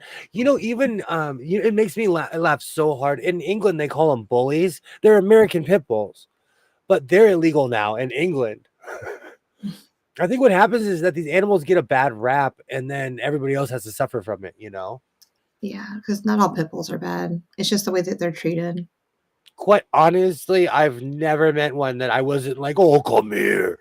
Oh, come here. You know what I'm saying? Like, I've never met one where I wasn't just like, look at that face. I know one comes through our car line, and I was like, come here, buddy. And I just grabbed his big fat head, and I'm like, oh. Exactly. But I'm a dog lover. That's why when Rita made that comment earlier, I'm big on that. Like, if a dog doesn't like somebody, I'm like, ooh, what's wrong with you? I am the animal whisperer. When it comes to that, I am the animal whisperer. My brother, he thought this dog was aggressive at my grandparents. I was like, there's no possible way. And he goes, well, go and touch it. And they were all like hands like in their mouth going, oh no, she's going to get hurt. I walked right up to that dog, loved on it. Nothing happened to me. And they were like blown away. That's what I'm saying. I think a lot of it is reputation as well. Yeah. I'm like, you got to let it smell you. You got to just be friendly with it. Don't show the fear. I think that small dogs are worse than big dogs for a distance. Yeah. But big dogs, like I said, Max was a $180. That's amazing. He was like Mufasa. He was like king of the backyard. Cleopas was a runt, but he was even like 90 to 100 something pounds. And he was a runt. Nice. Wow. Oh yeah. Because he was half Rottweiler, half Doberman Pinscher. My neighbor had a pit bull named Chico. Oh, he's my buddy and can sail right over the fence and say hello. That's what I'm saying. Bull, yeah, they're illegal in the UK now. Completely illegal. It was a big deal because they were going to euthanize them and stuff. And they were like, just get them out of the country. Yeah. I think that's so crazy. Here, dogs are dogs, and it's the owner that's 99% causes the dog attacks. I'm telling you, when my son was almost attacked at the beginning, a lot. I think that was this year. You know what? My brain is like suppressing out what really happened because I freaked out that day. I got in the car and I was just like, did that really happen? My heart's just beating out of my chest. I almost got bit by that dog. But I've got a tetanus shot. Come at me. Come at me. Oh. Well, so does my son, but we're not testing that one. Come at me. Oh, that was a terrible day. But again, it was somebody who couldn't handle their dog. Yeah. You know? And I understand a lot of people get these dogs for home security. They get them for all different types of reason. Get one you can handle. Get 15 chihuahuas. No one will ever break in your house. They get it and they just leave it alone. True. The pit bull breed used to be called the nanny dog, where families wanted them to be because they watched it. Hey, I like that. I watch videos all the time where dogs save kids from getting hit by cars, or like, I love those. My friend just lost her pit bull. He was the most amazing cuddly dog. Oh, see, that's the worst. That's why I don't want to get a dog, because I get so attached, and then I'm destroyed when they're not there anymore. You know.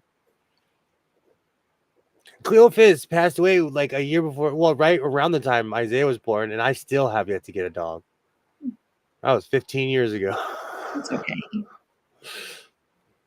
A big pit bull that lives across the street. His name is Chris. He sees me outside and jumps the fence. Aww. He's like, give me a treat. I love dogs. I'm biased. Even though I am the feeder of stray cats, I love dogs. Small dogs are different. You know what's cruel? In my neighborhood, people abandon cats. All the time. People abandon cats. Or a cat will have babies. Away. What's that? Like they just move away? Mm-hmm. Interesting. Or I think that's what happens to Odin, like all the time. Even my neighbor who lived next door, they abandoned their cat when they left. So I am the feeder of cats. Let's not hear when we finally leave the last time. That's probably what they said. It wasn't just meant to be. It's not going home with us. To be fair, I wouldn't have gone with that family either. Worst reason to get a dog for security reasons. People do all the time. People do, especially around here. You see people walking just we have a lot of German Shepherds, Rottweilers, and not Rottweilers, a lot of Doberman Pinschers. Mm-hmm. But there's like I know this is happening all across America. Weird companies are coming and buying the houses. So those people have weird rules. Like, we don't have homeowner associations, but some people bought their houses from like weird corporations, if you know what I'm saying. Because they buy like, they'll buy 15 houses in one day. No one wants to deal with. I love Chihuahuas. My niece had a pit bull that ended up attacked my. Oh, yikes. I have 2 cats.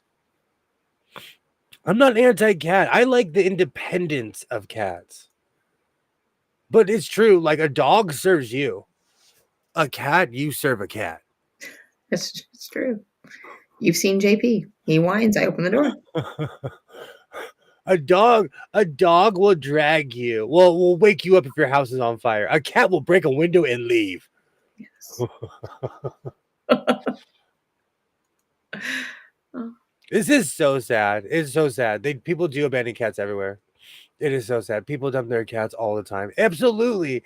That is why I am like, I feed, like, no joke, I feed an army of stray cats. And my son works out in the backyard. He's always tells me there's new cats out there. My niece and nephew were attacked. That is the worst. See?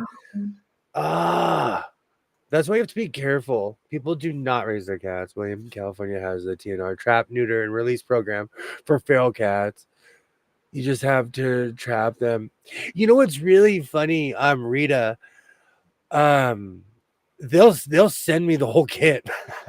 Not the neuter kid, but the cage and everything. Yeah. You know, we have lots of large breed dogs here. I love it. I live in a very dog friendly neighborhood. Two of my dogs are Chihuahuas and Beagles Cross. They're both brats. Chihuahuas are insane. Chihuahuas are absolutely insane. My niece Yam's nephews were attacked. See, that is the worst. A dog has a master. A cat has servant. Right. It's just so true. This is so true. My cats don't. I smack them on the head. Oh, me. We have TNR here as well. Yeah, I bet they're in most states, if not all.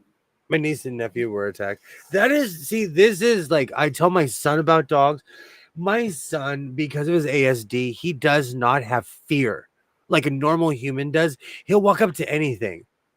I'm like, dog, like, oh, I tell him all the time. I tell him every horror story I've ever heard about a dog attacking somebody. Because human beings, we have natural fear of things, so it keeps us away from things and keeps us out of certain situations. But if you do not have that fear, you'll walk right up to something, you know, that you shouldn't have in the first place.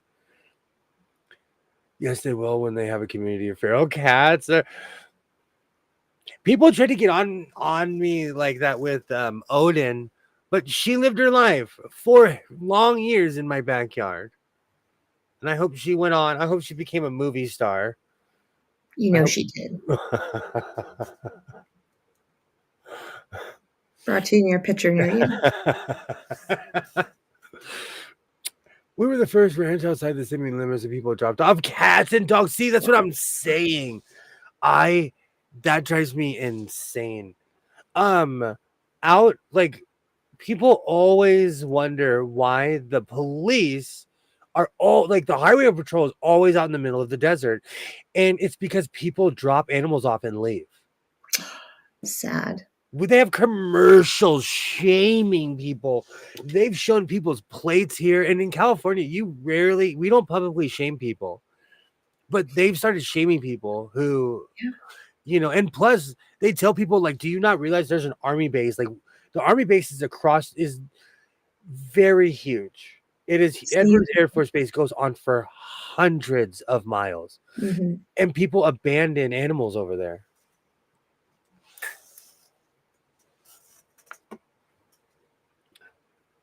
I don't know fear when it I have no fear when it comes to animals without expectation of sheep. It scares me badly.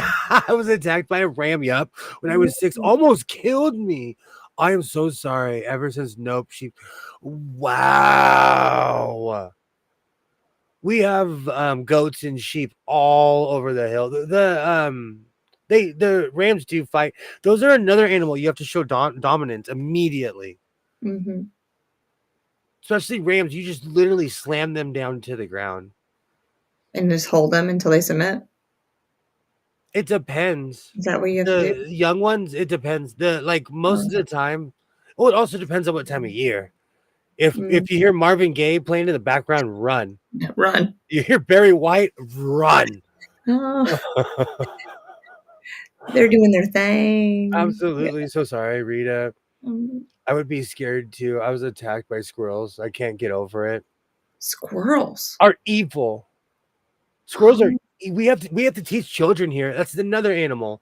We have very famous squirrels who are not scared of people here. They're city squirrels because we built our city on their property. So we teach children to stay away from those little rodents. Oh, it's a big thing here. It is a big thing here. Yeah, I don't have that thing here. And the cats my cats, outdoor cats, they keep the squirrels off the property. Like I'll see them on the fence hopping and frolicking, whatever they do. But I've never seen a squirrel in my yard. Not scared of humans. Not see. They love grapes too. They eat my grapes all the time because they have thumbs. Squirrels are gross. You never to pick grapes at your house because I'll probably come face to face with one. Squirrels are so, dude. Like it That's is. Scare me. It is television that has made squirrels cute. They. I love Tammy's comment. They are villains. I would mean sheep when I was a kid. She would beat up. See, sheep are the word. because I'm a grown man, like I'll run up there and be like, "Hey, what are you doing to the sheep?" They're scared of me, but I'm the rumbly guy. When I first started redoing sewing machines, I'd always say, "Oh, a sewing machine needs a little bit of lots of lube and a little bit of Barry White." Then I would play Barry White, but then they started copyright striking me for Barry White. That's horrible. They didn't know what was happening. That machine needs some love. Those are the good old days. The good old days. Oh, that reminds me. I have it on the desk and I'm just a big mess. But I will be doing a video soon about my dressmaker 42. It's a 1960s Japanese clone. And I'm gonna start reviewing all my sewing machines in here. Amazing. And I'm literally starting with one that's been on the floor for like 6 months. So I picked it up, cleaned it off, and it's great for quilting. Did you use it? Yes. For my bottom blocks. My bottom blocks, I used it for that machine. Okay. I have a family of Gila monster lizards who reside in my backyard under the trees. Dogs are scared of them. Those things they'll fight back. Mm-hmm. Squirrels are rats with fluffy tails. Squirrels are the worst. I'm telling you, where I'm from, they're a menace. We have trees everywhere here, and we literally have to warn kids. There's signs at the park. Oh. Do not feed or touch the squirrels. Well, they're doing it anyway. Oh, they're evil. I have PTSD because like one ran up to Isaiah. I was like, nope. And I was at a party one time in the same neighborhood because there's a neighborhood with just lands of parks, and they were running down and running on grabbing the food off the table in the backyard. Like, oh, thank you. Squirrels are the worst. Our squirrels are not afraid of humans. Instead of running from you, they run to you. Exactly. They jump on me once. Thank you. Squirrels are and they do this weird move where they'll run in the street and then run back. Oh yeah. Man, I have too many. I was thinking about that today. There was one time one hit a tire and Isaiah was in a car seat and he asked me, he's like, "Is the squirrel okay?" I said, "The squirrel's fine." And I just kept driving. Yeah. I knew Chip and Dale didn't make it, but I just kept driving. Oh, I miss it when he was in the car seat when he was a little guy.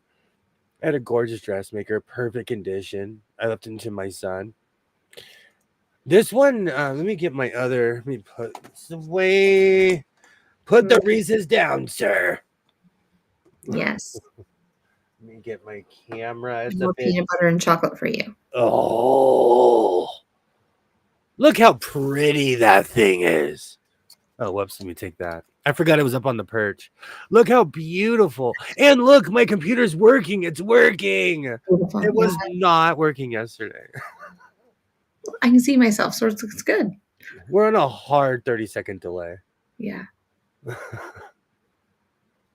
So, Liam, do you have one of those little pocket electric sewing machines? No, I don't. Don't talk about that. I don't. I have a ton of like whatchamacallit, toy sewing machines. I have all kinds of fun stuff, but I do not have that. I literally have purchased anything and everything that I could get my hands on, and I just stopped buying things to be redundant. So if I own something, I won't buy it again. But like I went crazy and I've purchased every sewing machine I get my hands on. Don't wreck your car to avoid a squirrel. That's life advice. This should be on the driving test. Keep driving. And any animal. That's how I feel in certain ways. Well, not anything that's going to destroy your car, though. No. Yeah. You gonna hit a moose? You gonna hit a moose that's the size of a Cadillac? No. No. If you can try to avoid them, yes. Exactly. But don't be swerving. Be smart about it. As smart as you can be.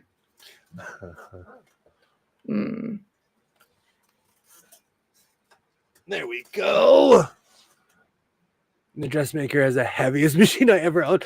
I have a Sears, I believe it's a Kenmore. That thing weighed 64 pounds. It's on the shelves back behind. I have behind my flags, I have sewing machine shelves, and there's nothing but sewing machines. and lots of other stuff. Mm-hmm. I found a smiley cup. My grandma had one of those like smiley cup coffee cups. I kept it. Mm-hmm. And it's so old I'm scared to put hot beverages in it. Mm-hmm. Just in case, yeah. Thank you. Thank you. Yay, good morning or afternoon, Christina. Hello, hello. I have a Kenmore like that one. It's the heaviest machine I think I own. You don't have the touch and throw mini toy machine. No, I don't. Aw, touch and sews are so unappreciated. Oh. There's a reason I asked today. I have to be looking for something that I found. It was in a shoebox in my closet. I laughed and said, I wonder if William has one. Oh, that is hilarious. No, that's the one thing I don't own on this earth. I need to write that down. I'm going to tell you, I own a lot of mini sewing machines. I like a fully functioning sewing machine. I'm weird. I'm so weird. So I avoided a lot of minis, and I can't tell the difference between like those really cheap sewing machines and the toy ones. Even the Singer M100. I know that this might hurt some people's feelings. The Singer M100 is a step above a toy sewing machine. Every time I post a video about it, I get thousands of views. People around the world buy these things. I don't know why. Buy a real sewing machine. Those things are like $90. Spend an extra 30, $40, get a real sewing machine, Mm-hmm. Good morning to you. Absolutely. Good morning. Welcome, welcome. Absolutely. Oh, 14 degrees Fahrenheit. Oh, it's a heat wave. But I'm going to start going through it. Like, I'm sitting in a room of sewing machines. So I'm going to start resurrecting these things and bringing them back to life. Me and my ghost fleet will fly again. Yes. What was that ship in Me and the Black Pearl? Will fly again. It's like the Lost Boys. You're gonna just take them out one at a time, show everybody what they are, and then go back to Never Neverland. Oh, I thought you were talking about the vampire movie. Oh no.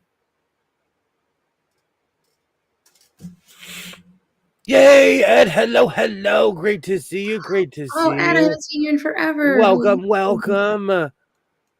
Great to see you.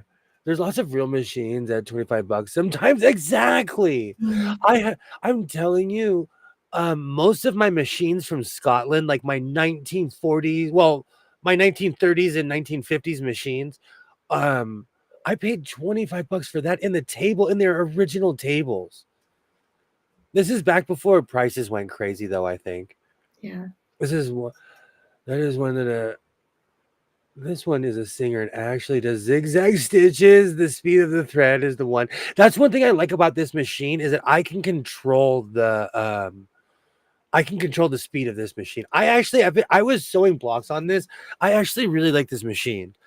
But let's be real, I say that about every sewing machine I get my hands on. I have a very different dressmaker machine. I also have a clone that you have there.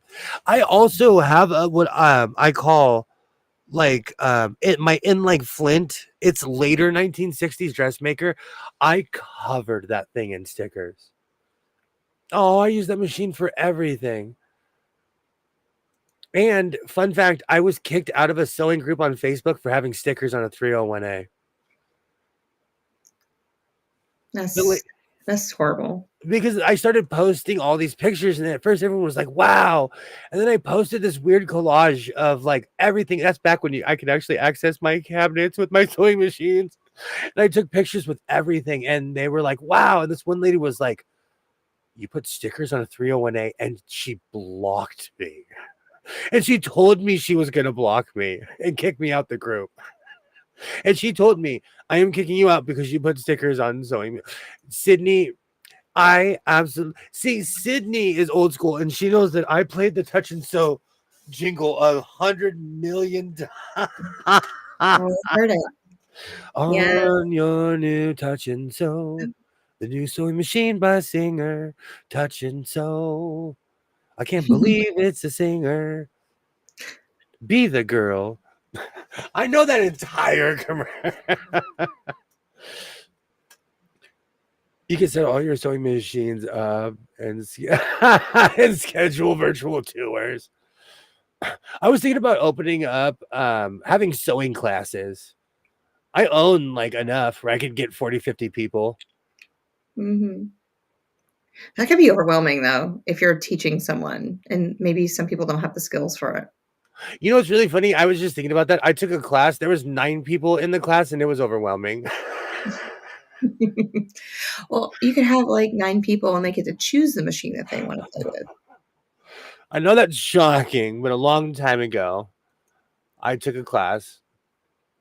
There are people who are like that, the purists. Stop that crap, dude. It really broke my heart because I thought I found my people, But I put stickers on everything. For anyone who knows me, I am stuck in the past. I put stickers on everything. Put every sticker in your house on sewing machines and absolutely. You know what's sad is that it made me even more bold. Like I put stickers on everything. I love that song, Sydney. Stickers on a sewing machine. Not everyone does that. I was booted. It started like this huge point of contention as well. Because people were like, so what if this young man, because I probably was the youngest person in the group, and this was like 5 or 6 years ago.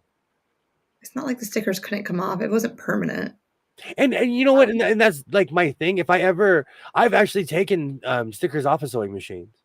Yeah. So that's more to preserve the sticker and less than the sewing machine. Yeah. Not on vintage machines. I was booted. See, it is a point of contention, and I understand. I got ink on my machine too. Absolutely. You know what? I think it's also an age thing too. Oh, Sydney, thank you so much. Thank you. I love you too, Sydney. I think it's an age thing though. Like, no, actually, no, it's just a gatekeeping thing. Yeah. Because I've seen the quilt police. Some people think they're not, but I've seen the quilt police. Not you. Don't get that guilty, fan. Not saying that it's you. I was like, I didn't know if you're looking at me or looking into the camera to the people. I'm looking at the person who's watching right now who's like, oh, he's talking about me. Yes, I am. He's not talking about me. No, but I watch a lot of YouTube and I see people correct each other and I'm like, oh, did you just correct that person? Like what Mona said the other night is true. Like I did break a bunch of quilting rules, but like I'm putting patches on my thing. It's to your discretion because you're making it. You know what I'm saying? Like your piece. People don't put stickers on vintage machines. There's one machine that I have thinking about is small quilting machine called a Grace. Wow. Yeah.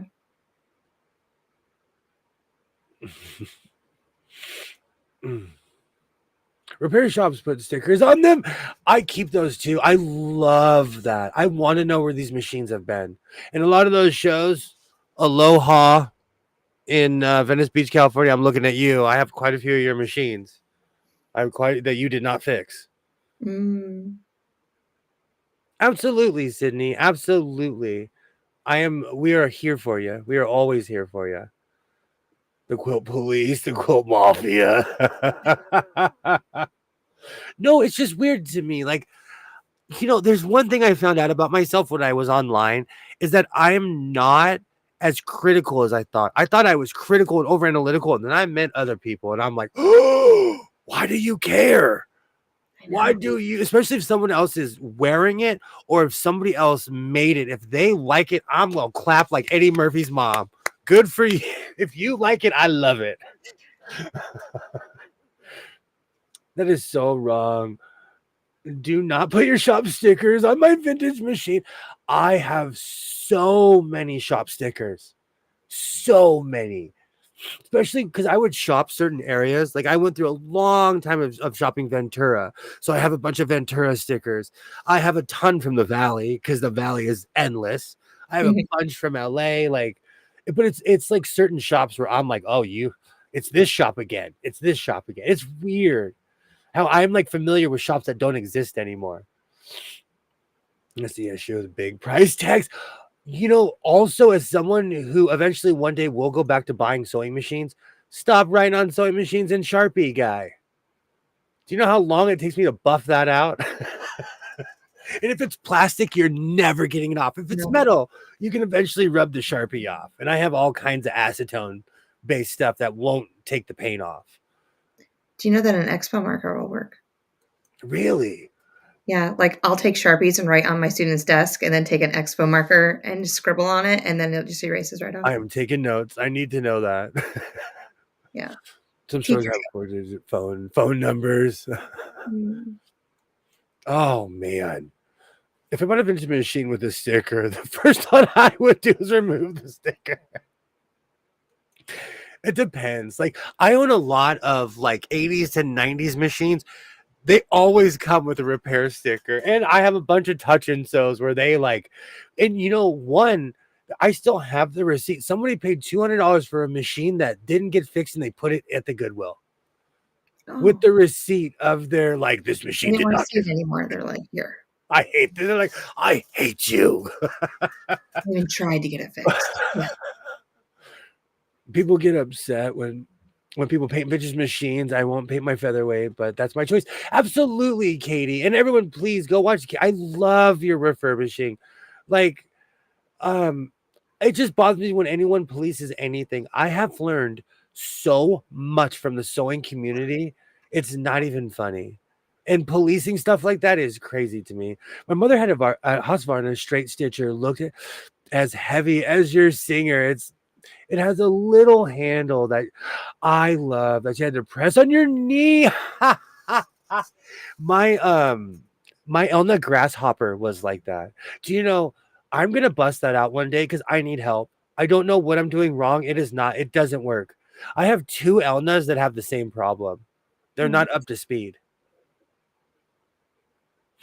I paint very damaged machines. I do not paint anything that is worth saving. Absolutely.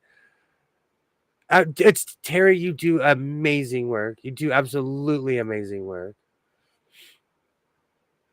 Epo marker will remove. I need to know that because I still have a few where they would just get sloppy on the price tag. And then when you take the price tag off, there's still a bunch of writing on both sides. Yeah, expo markers are the way to go. I am gonna go grab one from work tomorrow. You do absolutely, Terry. You do amazing work. Everybody should go check out Terry's channel. Absolutely, I agree. It's what I inspire to do with my machines. And you know what's sad? I have a sandblasting booth. I need to get off my duff. There's one I want to paint fire engine red. Just because I've seen a video. When I was building computers, I had those metal stickers, but I would put them across the back of the machine. You know what? I appreciate people like you, Rita. I do. I see, or I'll see them like on the box or something. I appreciate that. I'm trying to think. I guarantee you, if I really dug, I could probably find a sticker right now. And those are metal stickers. I am only buy machines that need my help if they arrive or salvageable. I do not paint them. I save them. I'm the same way. I got really into making clothes. Another facet of my channel was refurbishing sewing machines, but then I just started really getting into making clothes, and I fell in love with just wearing crazy stuff. But this whole conversation is bringing me back to my whole point of bringing this up is that I'm going to be making a video about this machine, and it's a beast. I wish I could have the sandblasting booth. I just created a paint booth. At my job, we have several. It just depends on what kind of walnuts or what you're using that day. I like the color of it too.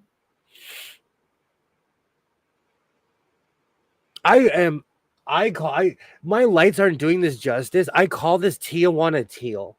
I love this color. If it's avocado green or that color, and see, that's where I would get suckered every time because I'd see a sewing machine this color and I'm like, I have to have it even though I own 15 of that color.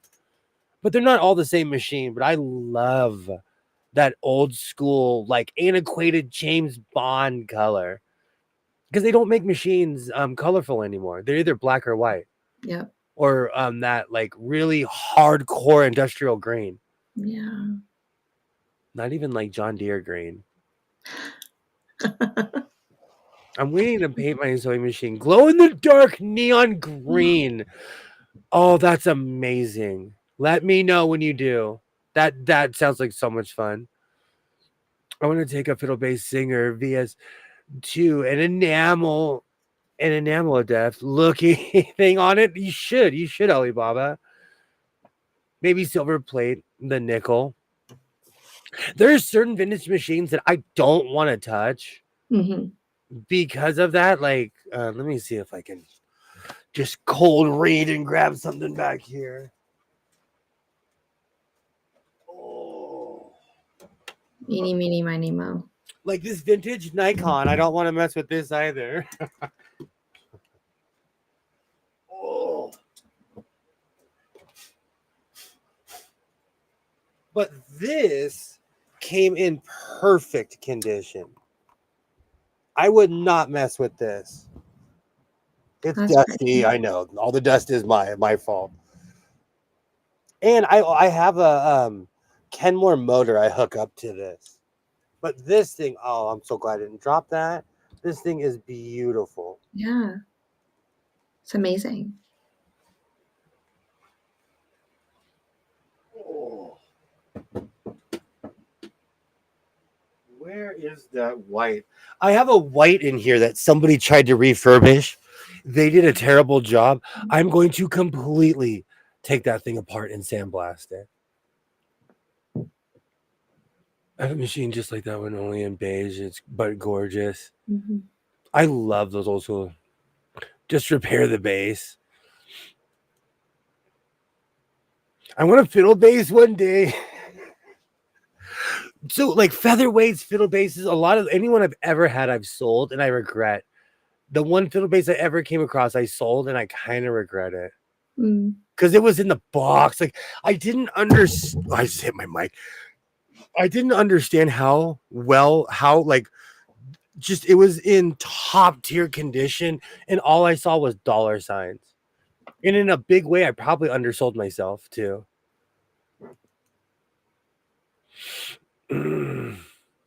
How you doing, twin? I'm doing great. If you lived any closer, I would be like, "You want a Reese's?" Oh. Hey, it's almost Easter. Well, you have to save them for me. Eventually. Oh, don't worry. I'm gonna show up eating them. Are you kidding me? When they start selling them, I start buying them. I am hooked on these things. Oh. Maybe next year when I come back to Rhode, California. We can just go buy Reese's and eat them together. Terry, that is a 1950s. I don't know exactly what I that I actually know is that came from that came from Scotland. That one actually came from the factory in Scotland, and underneath, actually, either one or two sewing machines down, I have an even beefier one that came from Scotland. Same year. But it just has a giant neck on it compared to the other one. And it's not industrial because I looked it up 100 times. Temptation is going to win. I just have to decide because pain has to cure and it cannot use it until curling is done. Absolutely. I have 7. Oops, I have 9. I knew. See, that happened to me. See, that's exactly what happened to me. I started counting and I was like, oh, I forgot about that one. Oh, I forgot about that. Do you need me to go to Ollie's house and get one when I'm up in New York? Oh, Ollie, I'm there around July 4th, by the way. So, if you're around. Yeah, Ollie, you can celebrate American independence. We can go to the fireworks. Absolutely. Oh, because Burlington, Vermont celebrates on the 3rd and then Plattsburgh on the 4th. So I get 2 nights of fireworks. Or something I have never seen is an etched chrome sewing machine, similar to what they do to the chrome on a Harley. Could you imagine sewing on a chrome sewing machine? I'd probably be blind. Rita, I like that. Don't sue me if I steal that idea. Patent pending. Should we patent pend it? It is. I think it is. I just can't say it. Clydendale. Clyde. I can't say it. I always get that, and because there was a plant in Andersonville, South Carolina. Is that Andersonville? Yeah. And there was also a plant in New Jersey. I get them all confused. But the sewing machines I have are the ones that came from Scotland. In New York on the 4th of July, you lost your mind. No, I go there that's when I go home every year. What about, well, it's different than like in the city, Yeah, I'm not in the city. I am an hour south of Montreal, Canada. There's more, it's country. It's country. Then my French Canadian accent comes out. That's great. All my vowels change. Yeah. I can't do it unless I'm talking to my mom. Do you say a boot? A boot? Mm-hmm. But anywho, when I'm talking to my family, especially my brother, oh my word, if you heard him, you'd be just like, what in the world? Do you say, I have no idea what you're talking about? I'm not going to talk like that right now. I know, it is amazing. Just the parties and just the fireworks down there. I always watch them online. You guys have an amazing show. Certain places I would like to be. One year, I didn't even do it on purpose, but I inadvertently went to the Vegas on the 4th. Oh. They go off. Yeah. Every casino, it's a spectacle. It's something to see. I almost want to be there 1 year on New Year's. I just don't like big crowds. I like sitting hot cocoa, wearing a Snuggie, watching people party. I'm old. Oh. I'm in my mid-40s now. We went to the mountains 1 year to go on the 4th of July, and it was just beautiful. They set them out. Oh, they set off the fireworks over the. They had a dam, like it was a man-made lake, and they had a spectacular show. And then hearing it going off the mountains, just the booming, so it's echoing. Ollie is. We don't talk like that. Hey? Do you know what? When I was a kid, I used to watch Degrassi High, and I would always catch their Canadian accent. And this was way before Drake. I watched Degrassi in 1990 something. And so, yeah, I know what you're talking about. There's nothing wrong with that. Do you know how disappointed I was when Ollie told me that Canadians don't call each other hoser? I wanted to cry because I watched Strange Brew 100 times as a kid. You just wished. You wished. Yes. Well, when I went there, my first clue was no one said it the entire time I was there. Not one time. Oh, but where was it? Where did it take place?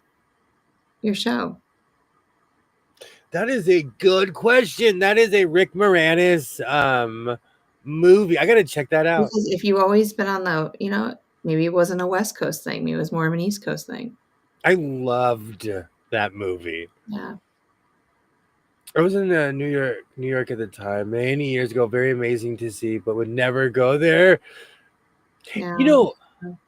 I had a family member who went to Times Square on New Year's Eve, and they were like, I will never do that again. Because it took them 3 hours to leave the area. Because I don't know if I would ever want to do that. They were trapped. Yeah. And then when they left, they were in an unfamiliar place. So they're walking at, 4 something in the morning in the middle of the city, not knowing where they're going. So pretty, Terry.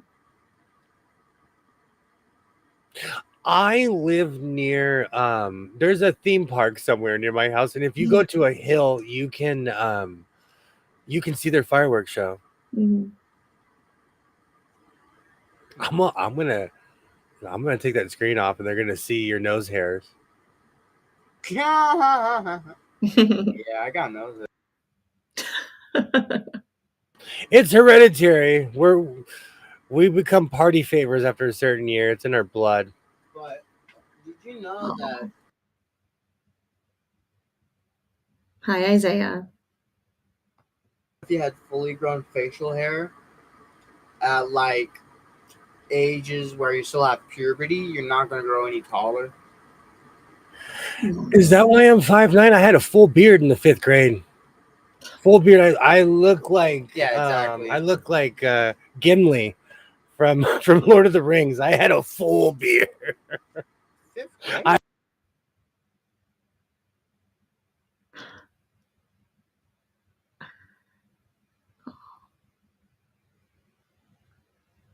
Oh, now we're explaining. Mm.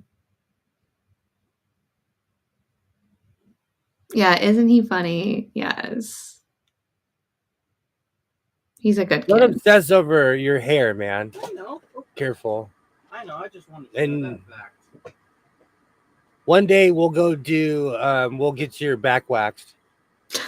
Push that back over more this way. The light. No, the light. Just push it more over towards me. And make sure. There you go. Just make sure it's standing up. Okay. I have professional lights in here. Professional YouTuber. Mm. I'm pointing it more towards Yeah, me. you gotta make yourself look good. No shadows. The city doesn't scare me. The country rural. Excuse me. The country rural life does. Oh no, totally opposite for me. I want a weird mix between the two. Am I Mhm. selfish? Is that selfish? No. I want both at the same time. You want the conveniences of a city, but the rural life. I'm not saying I would move there, but like I knew somebody that lived on the outskirts of Albuquerque, and they lived in like paradise, but they could see the city, but they didn't live anywhere near the city. You know what I'm saying? Like it was far away. Agreed. I'm not saying I would like that's like not somewhere I would move, but I'm just saying like If it had a man-made lake with a 10-foot fence, then you'd be good. I have a bad feeling I'm just gonna have to make all these things that I want. Probably. Which is another lesson in life. If you want it, you have to go out and get it yourself, I guess. So start looking for at least 200 or 300 acres. So I have a quilting question. Should I start researching blocks? Should I just bust out my book and start looking at stuff? Are you looking? Well, I mean, if you're in the mood to make another block, so see what strikes you. The road to California changed my life. You're like on crack now. This is great. I'm a cracky quilter. I never thought that you would ever get this way. Like I'm done. I'm Like, making blocks. And you know what's funny? 5 months ago, I said, I'm not a quilter. This is, you know what? We need to have a competition. And not really like a competition, but just somebody picks a block and then we have like the show to make it. You, me, Tammy, Shalom. I'm down. Totally down. When I go to NYC, I'm so relaxed and I feel euphoria. I guess I'm a city girl. You know what's really weird? I lived in the heart of Los Angeles and I'm like that. There's certain streets people won't go on. I'm like, hey man, you're missing great food. I'm not a city person. The favorite place I've ever lived was a small town. Population during the day was 50, business open. At night it dropped to 8. That is small. Wow. That's too small. I don't know. If I had space, I could live in a town with 8 people. As long as we had an agreement. Call before you come. I think you'd be amazing at creating designs with paper piecing. Especially I think paper piecing. But yeah, I really do believe he would. He likes to hand stitch, so I think that would be it. I'm obsessed with hand stitching. That's what brought me here in the first. I love slow stitching, sashiko, even though I say senshiko, which I'll never know why. But remember how I'm doing the Queen of Diamonds? Mm-hmm. And it's just a lot of different shapes that come together to create a block. I think you would like that.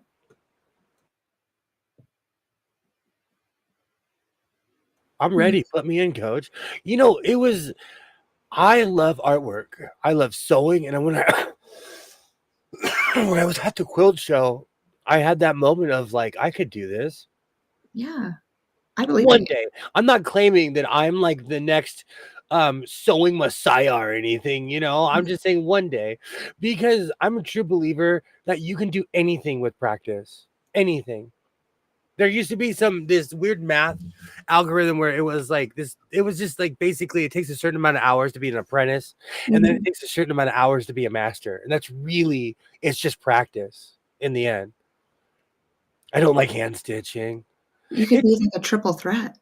I make garments, I sew machines, and I hand stitch. I was thinking about that today, actually. I was like, I need this skill. I'm like the Thanos of sewing. I need to put that in my gauntlet.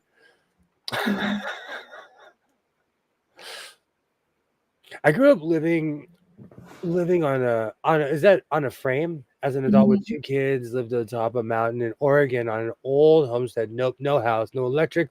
Water came from underground streams. The greatest life. That's amazing.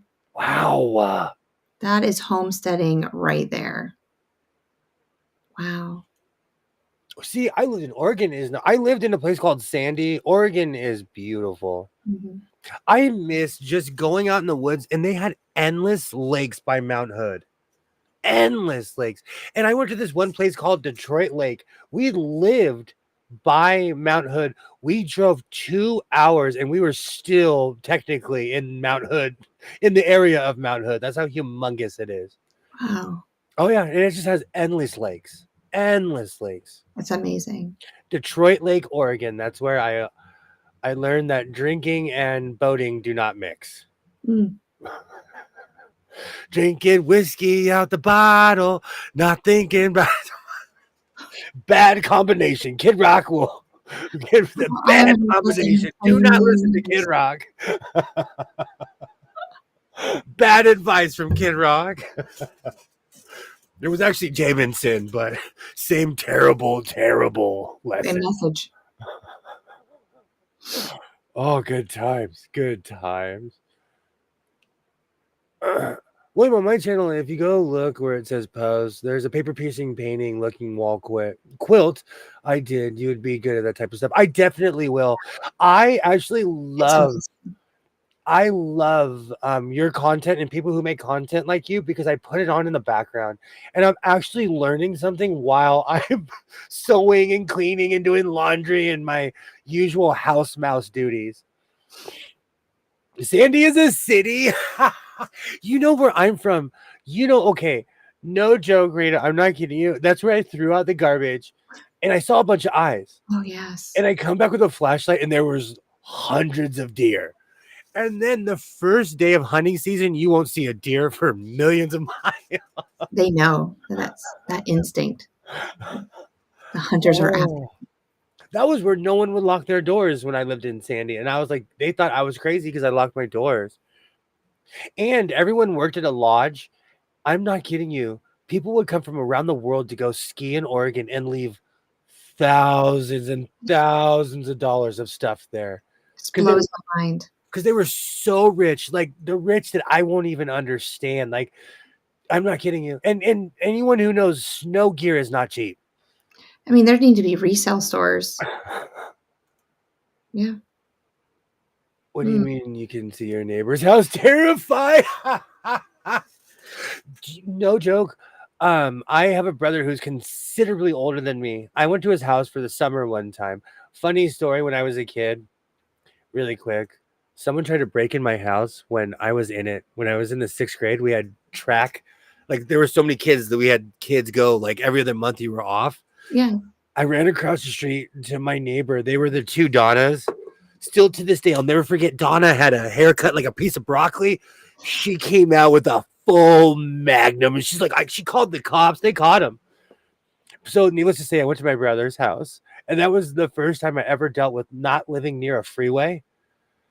And it was just for like a couple weeks, but like I couldn't. Sound of silence, huh? I couldn't sleep. Cowtown, meaning, so like he lived in a real cow town, and so Well, I could say it because he lived there anymore. He lived in Modesto, California. And so because of that, I couldn't sleep. I could not get used to how quiet it was. I was living in Oregon when St. Helens erupted. Crazy.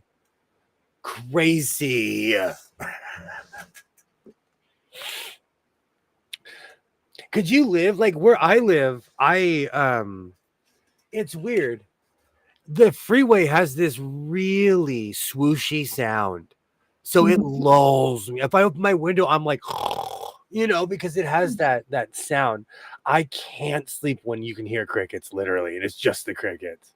I could never sleep in the You're gonna have to have white noise. fan or something. Yeah. Something. Well, I mean, anything is adaptable.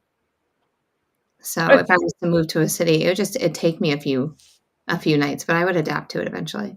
And I was like that in the country. I would just turn on the TV. That's when I discovered the box. If anyone knows what the box is, don't forget to take aspirin in the morning. Oh, whoops. We lived at the top of the mountain nearest the town was 75 miles driving away. Neighbors were cougars, yodel dogs. That's so funny. My niece has a ranch in Montana. They have a client who visits yearly to hunt. The money, that's what I'm telling you. I'm trying to tell Twin about how much people make in Montana about glamping. If we owned a property and just put up a lovely canvas tent, put some candles out, and make it all Bed Bath and Beyond. Somebody coming from Beverly Hills to So is that what I'm running for you now? A glamping site? It's all you know what? All of this is because I blame my mom. A long time ago, we were watching Real Housewives of Beverly Hills, and they went glamping in Montana. My mom looks at me and she's like, "We could do this." And then when I see, it's just a giant can, and it's gorgeous tent. The tent has rooms. It's a professional tent, but you're sleeping in a canvas tent on someone's property. Yeah, but you'd have to advertise to the city people. That's who would want to come. Yeah, people from Montana wanting to glamp. Oh no, because they're camping every day. It's called living in Montana. So yeah, as long as you advertise to the right people, you'll get the right amount of money. Montana literally has a law where you can shoot anything as long as animal-wise, as long as you're not on your porch. Oh. I will never. That's their law. I will never know why. I respect laws. I will never know why that is their law, but that's their law. I remember the ranch people from the largest cities would pay $300 to see the peacock. See? Rita, I'm getting peacocks. But you can only get one male, I think, or they'll start fighting. I'll put them in separate cages and let them. I'll put the fences 3 feet away from each other, and they can squawk at the fence at each other. What are those places? You could put a netting all the way around this huge area. The Gibbon Farms actually has that. I'm gonna take. I need to go take pictures. There's a Gibbon farm by my work, and it's unreal because they have netting. I want to say 40, 50 feet up in the air. Yeah, that's what I'm talking about. Because the peacocks, they can't fly that high. I mean, they can fly, and they'll be like on top of your house and stuff.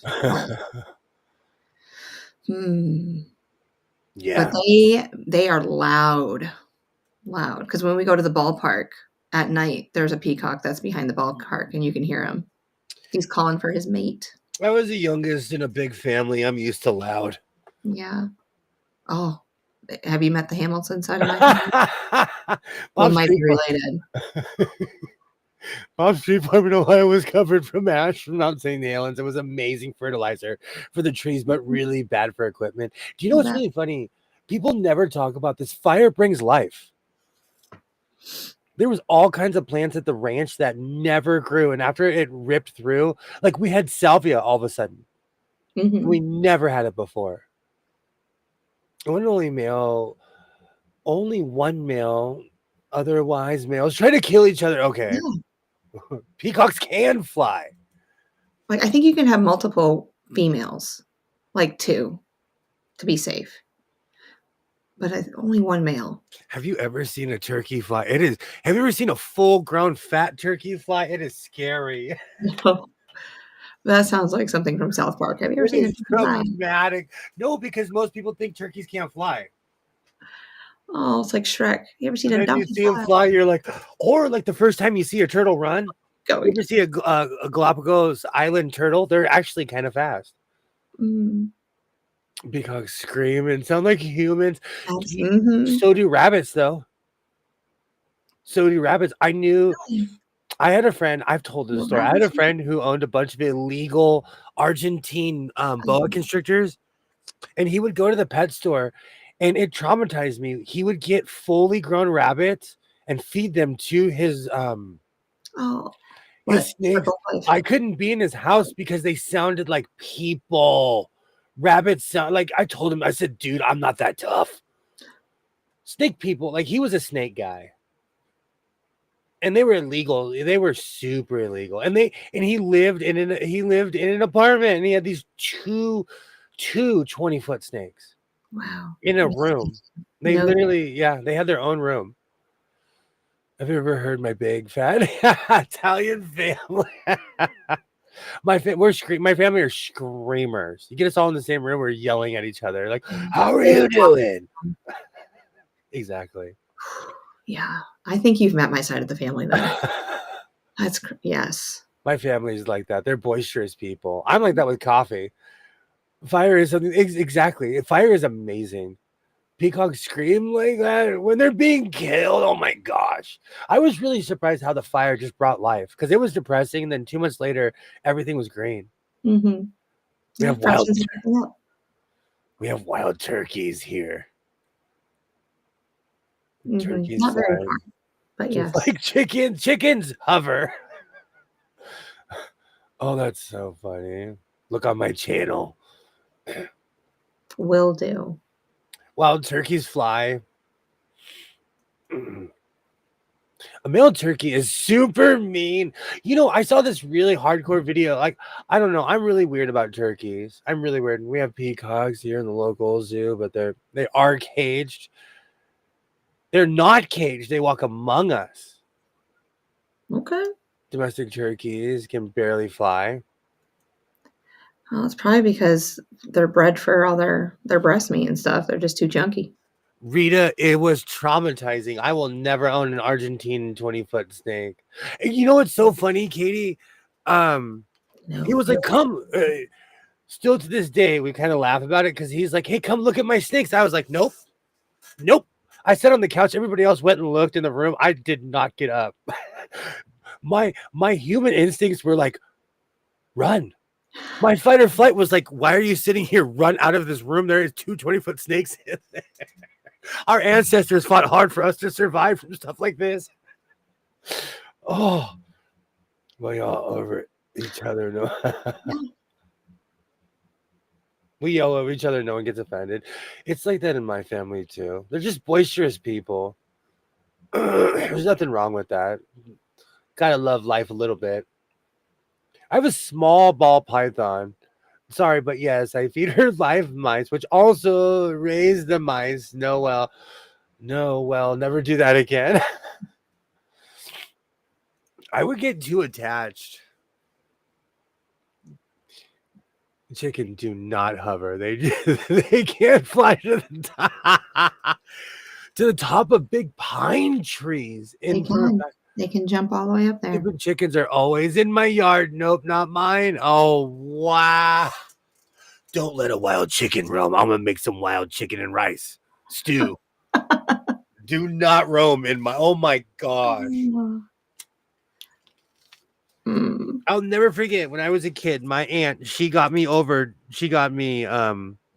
got over me naming chickens.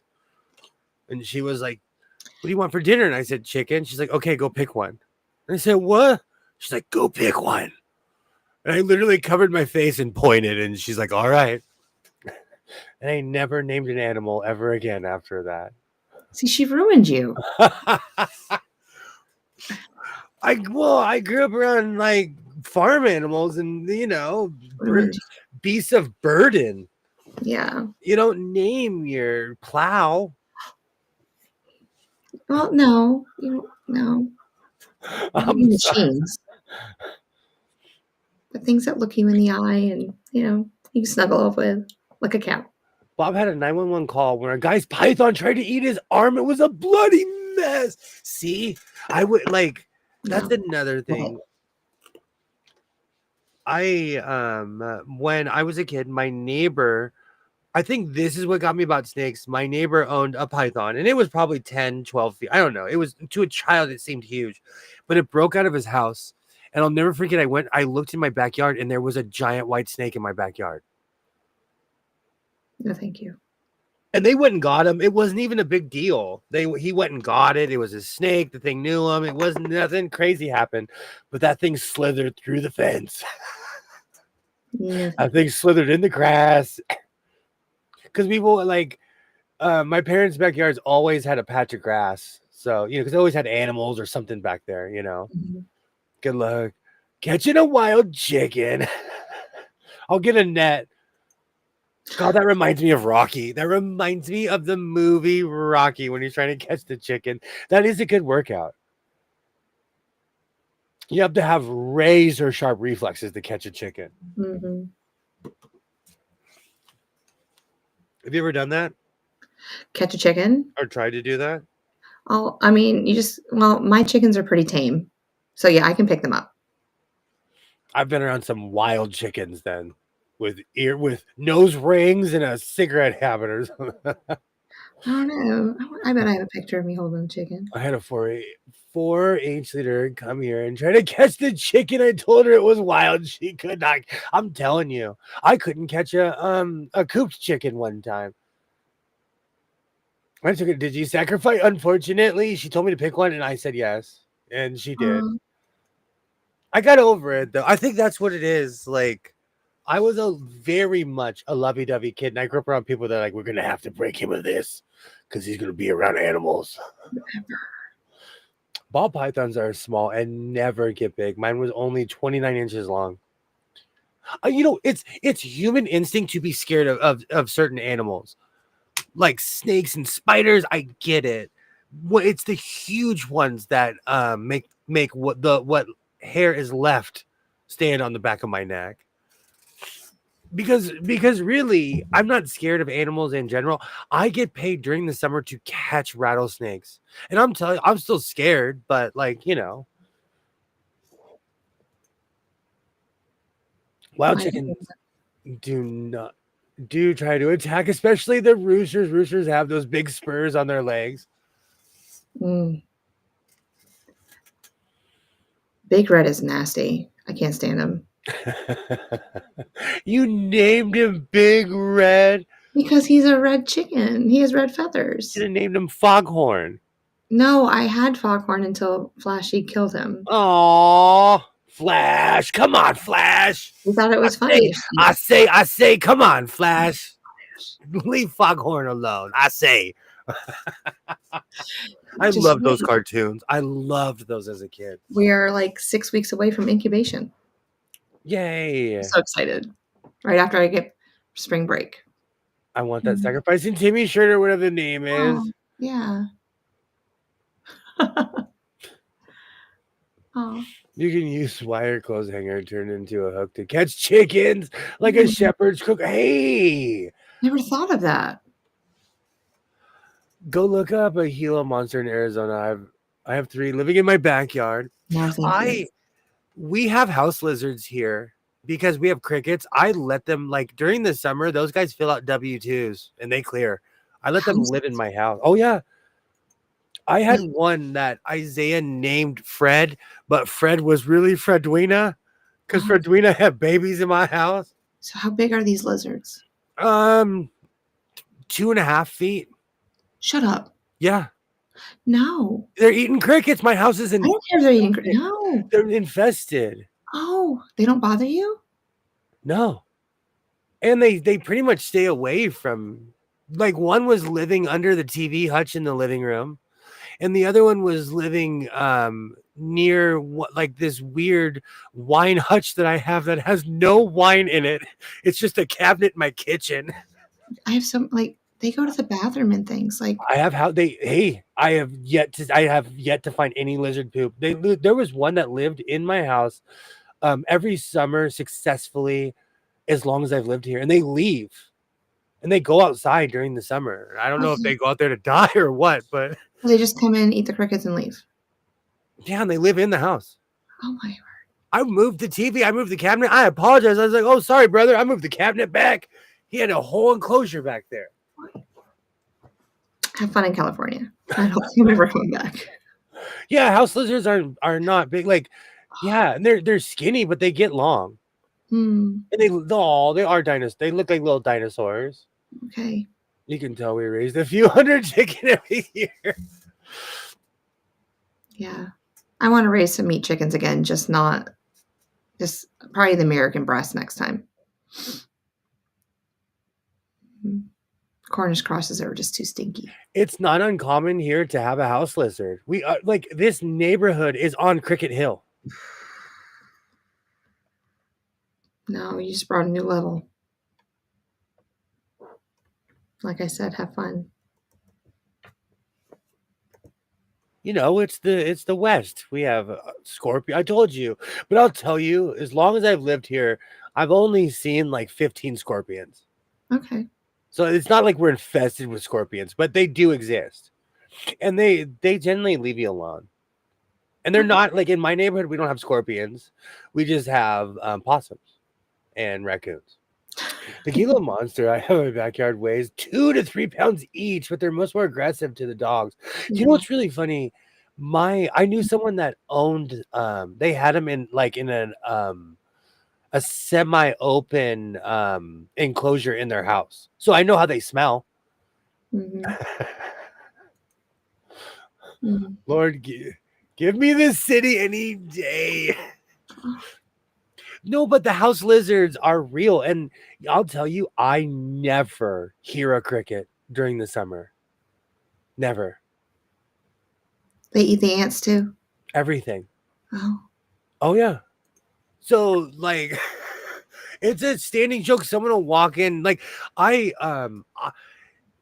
there's someone I respect who lives in this neighborhood. I walked into her house and she's like, "Beware my house lizard. We named him." I'm like, all right. Everybody has a house lizard here. You should name your house lizards. So you prefer like the Rhode Island? Oh, where I'm from, you never want to be called Rhode Island Red. It's a nickname you never want. That's a bird. I know. That's what Big Red is. I know. I'm just giving you a hard time. I am so excited though, but seriously, like, you guys have set me on a path, and you too, Coach. You set me in the right direction, Coach, and I thank you. You just knew you were missing something in your life. And so I'm like, we're going to Road California. And it all started right there. And I had that, you know what it was? It was walking through that hall with all of those quilts in the ceiling. I was like, whoa, man. Whoa. I was walking through. I totally had one of those moments. Well, you were quiet to begin with, because we were talking nonstop, and then you just didn't say anything. That's me paying attention. I know it's shocking. That's my concentration. Like, I was taking it in, man. I was taking it all in the whole show. Cause I was amazed at the artwork, the crowd. Like, it is just amazing. Unless somebody was saying hi to you. Yeah. My hat demands respect. My hat. It's like the sea parted for you. Tells you to brush your teeth. Him lead the way. It's my cowboy hat. Yeah. My cowboy hat. It really throws people. Oh. Well, you're welcome. And the quilting cowboy is already taken, so I'm gonna have to think of something else. But he's a professional. Like, he literally makes his own patterns and has his own, like, he has, you know. He does. I've looked him up. He's retired and come back. Mm. I am nowhere near there yet. Even though technically I did do that in 2022, kind of. I took the whole year off. We're the best kind of bad influence. Absolutely. Absolutely, Katie. Next thing you'll see, he'll be like crocheting and knitting. I live on an island with 500,000 people. Watching the British, what was it? Was it the Summer Games when all the British people were just sitting at like I can't remember who it was. They were just sitting there knitting. I was like, I kind of want to learn that. I never got into any of that, so have fun. I have the stuff, but I don't know how to do it. I know how to start it. And I know like the simple stitches, but that's it. I'm just gonna make one giant piece because I would like. How do you make a sock? I guess you could shape it. No, there's special hooks for that. See, lost. That plane flew right over. The second you were like, you need more stuff, I was like, oh no, not another hobby. Yeah. It's like it's flexible and it goes in, you can put it around in a circle. I have a prediction. A year from now, I will own 700 rulers. A year from a year from now, or February 17th, 226. Got it. 700 rulers, you said?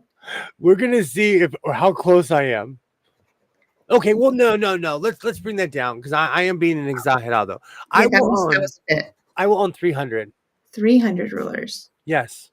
So, okay. William's prediction. Those are the best kind. They could have. What he said in the book that everything goes in. I'm telling you. I'll get it notarized tomorrow. I got bit. I'm like Spider-Man. I got bit by the bug. Ooh, I should make a. Never mind. I'm not going to start writing checks that my tookis can't cash. I know how to knit, but not fancy anything. It's it's a skill I'll eventually learn, but I'm not anti-knitting. I want to learn everything. That's my thing. Like when it comes to sewing, I want to know everything. What's it really? Wow, I thought you knew how. There is a channel idea. Yeah. I also crochet that I can do better. Wow. See, that's something I want to learn. I just want to make a cap. I'll never use this. I'll send it to you. It's for house square triangles. That is the beginning of my 300. It cuts the dog ears for you. That's why that has slots on the side. 4 double needles to make socks. Okay. You can have one. Okay. I already have one. Okay. That's the beginning of my collection. Here we go. Yeah. And so a year from now, 299 more to go. A year from now, I'm gonna tell the chat to guess, and then it's gonna be flying. We put numbers on them. I'll sign it. Number 1. Here and Carlos have a wonderful knitting channel. I can watch them for hours. Oh. You know what's so funny? I'm trying to think. Like I watch scrapbooking channels. I watch if you have a Fiskars mat and a camera pointed down towards it, I probably watch you. I watch all kinds of crazy channels. You watch my channel? That's amazing. I do. I can truthfully say I own 3 rulers, but not counting tape measure. You know what? I didn't even think about that. I have a ton of tape measurement. I have hundreds exactly. See, and like I'm trying to think if there's anything else that I don't use anymore that I can just send you. Does this count? Because I use it. Does this count? Okay. A ruler. Stop with that. Do you use it to cut with? Yes. Like you physically take the rotary blade and go. Yes. Okay. Yeah, then, because I need this for long swashes of material. And we shall count it. That's 2. Are you kidding me? I took that out of my 3. I took that out of my gang box. I took that out of my gang box at my job because I needed a professional ruler like that. Oh, the official square of the House of Sewing. Where's that right now? That's number 1. I think that is. My mom was the best. She taught us everything. I love that, Terry. I love that. You know, it's really funny. My dad was the one who sewed. My mom she did not iron. We're lucky she washed our clothes. She loved you. Stop playing. Oh no, at a very young age, she taught me how to wash clothes. Very young age. Well, she was a busy woman. She was. She had lots of things to do. You had to help her out. Never need 300 rulers. Stop. I know. This is what I'm trying to think of. Like, how many rulers is he going to just have multiple of? So we're going to get you on Fallon's website. She actually has these rulers that don't move when you use them, and they're amazing. And I have some. But yeah. Oh, we got to get you a Dresden, a Drunkard's Path one. When you say Dresden, it makes me think of World War II. Because of, yes. I have a couple of obsessions. One in collecting tape measures, the smallest ones. Oh, where's my thing? I found it the other day. Where's my Lufkin? We're going to have to get you a 15.5-inch square. I think that's as big as they go. I've never seen anything bigger than 15.5 inches. I do like large projects. Go big or go home. Oh, no, my Lufkin is hidden in there. But I have all kinds of fun stuff in here. Yeah. But every time I show something new, maybe even 20. Someone I know tells me it's going to take 5 years to leave this house. It will. It will. First of all, wherever you move to, we got to get it ready first. And then we have to just take things and put them in their homes. Immediately. Like, okay, you live here. You live here now. Like, immediately. Absolutely. And then whatever doesn't fit, what are you going to do with it? Get a storage unit wherever you move?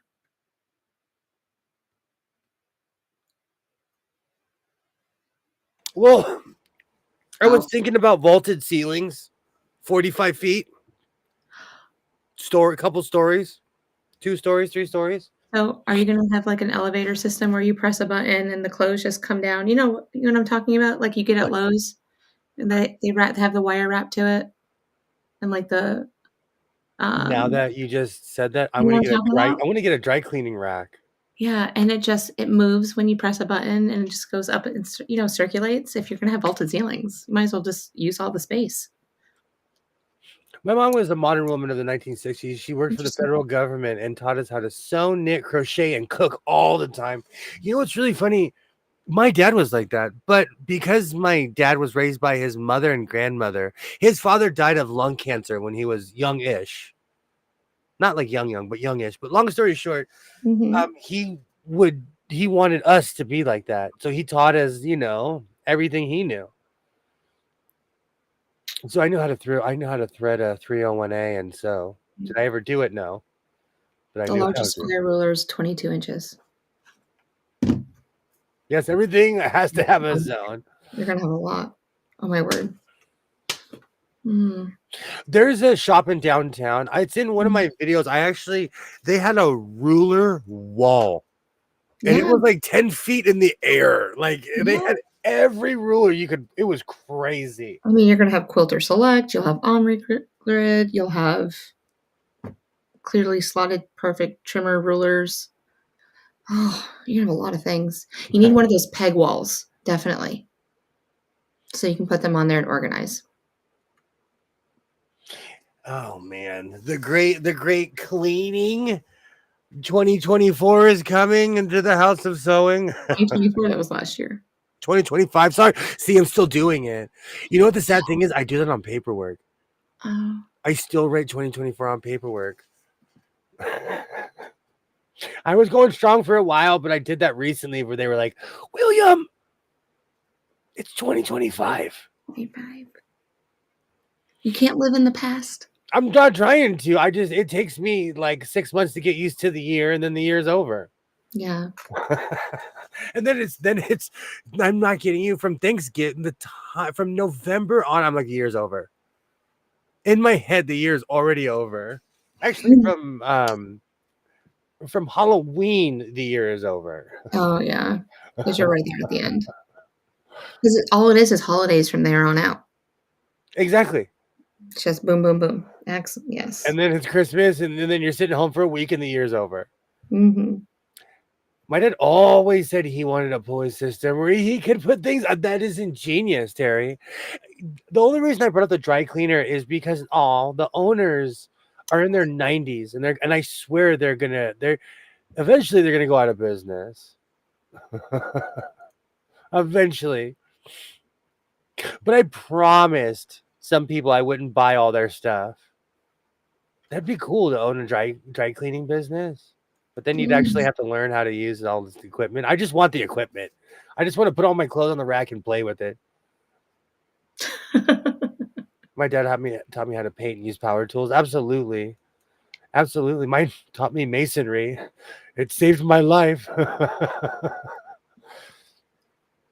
Learned my lesson staying with friends with someone whose parents passed young. Mm.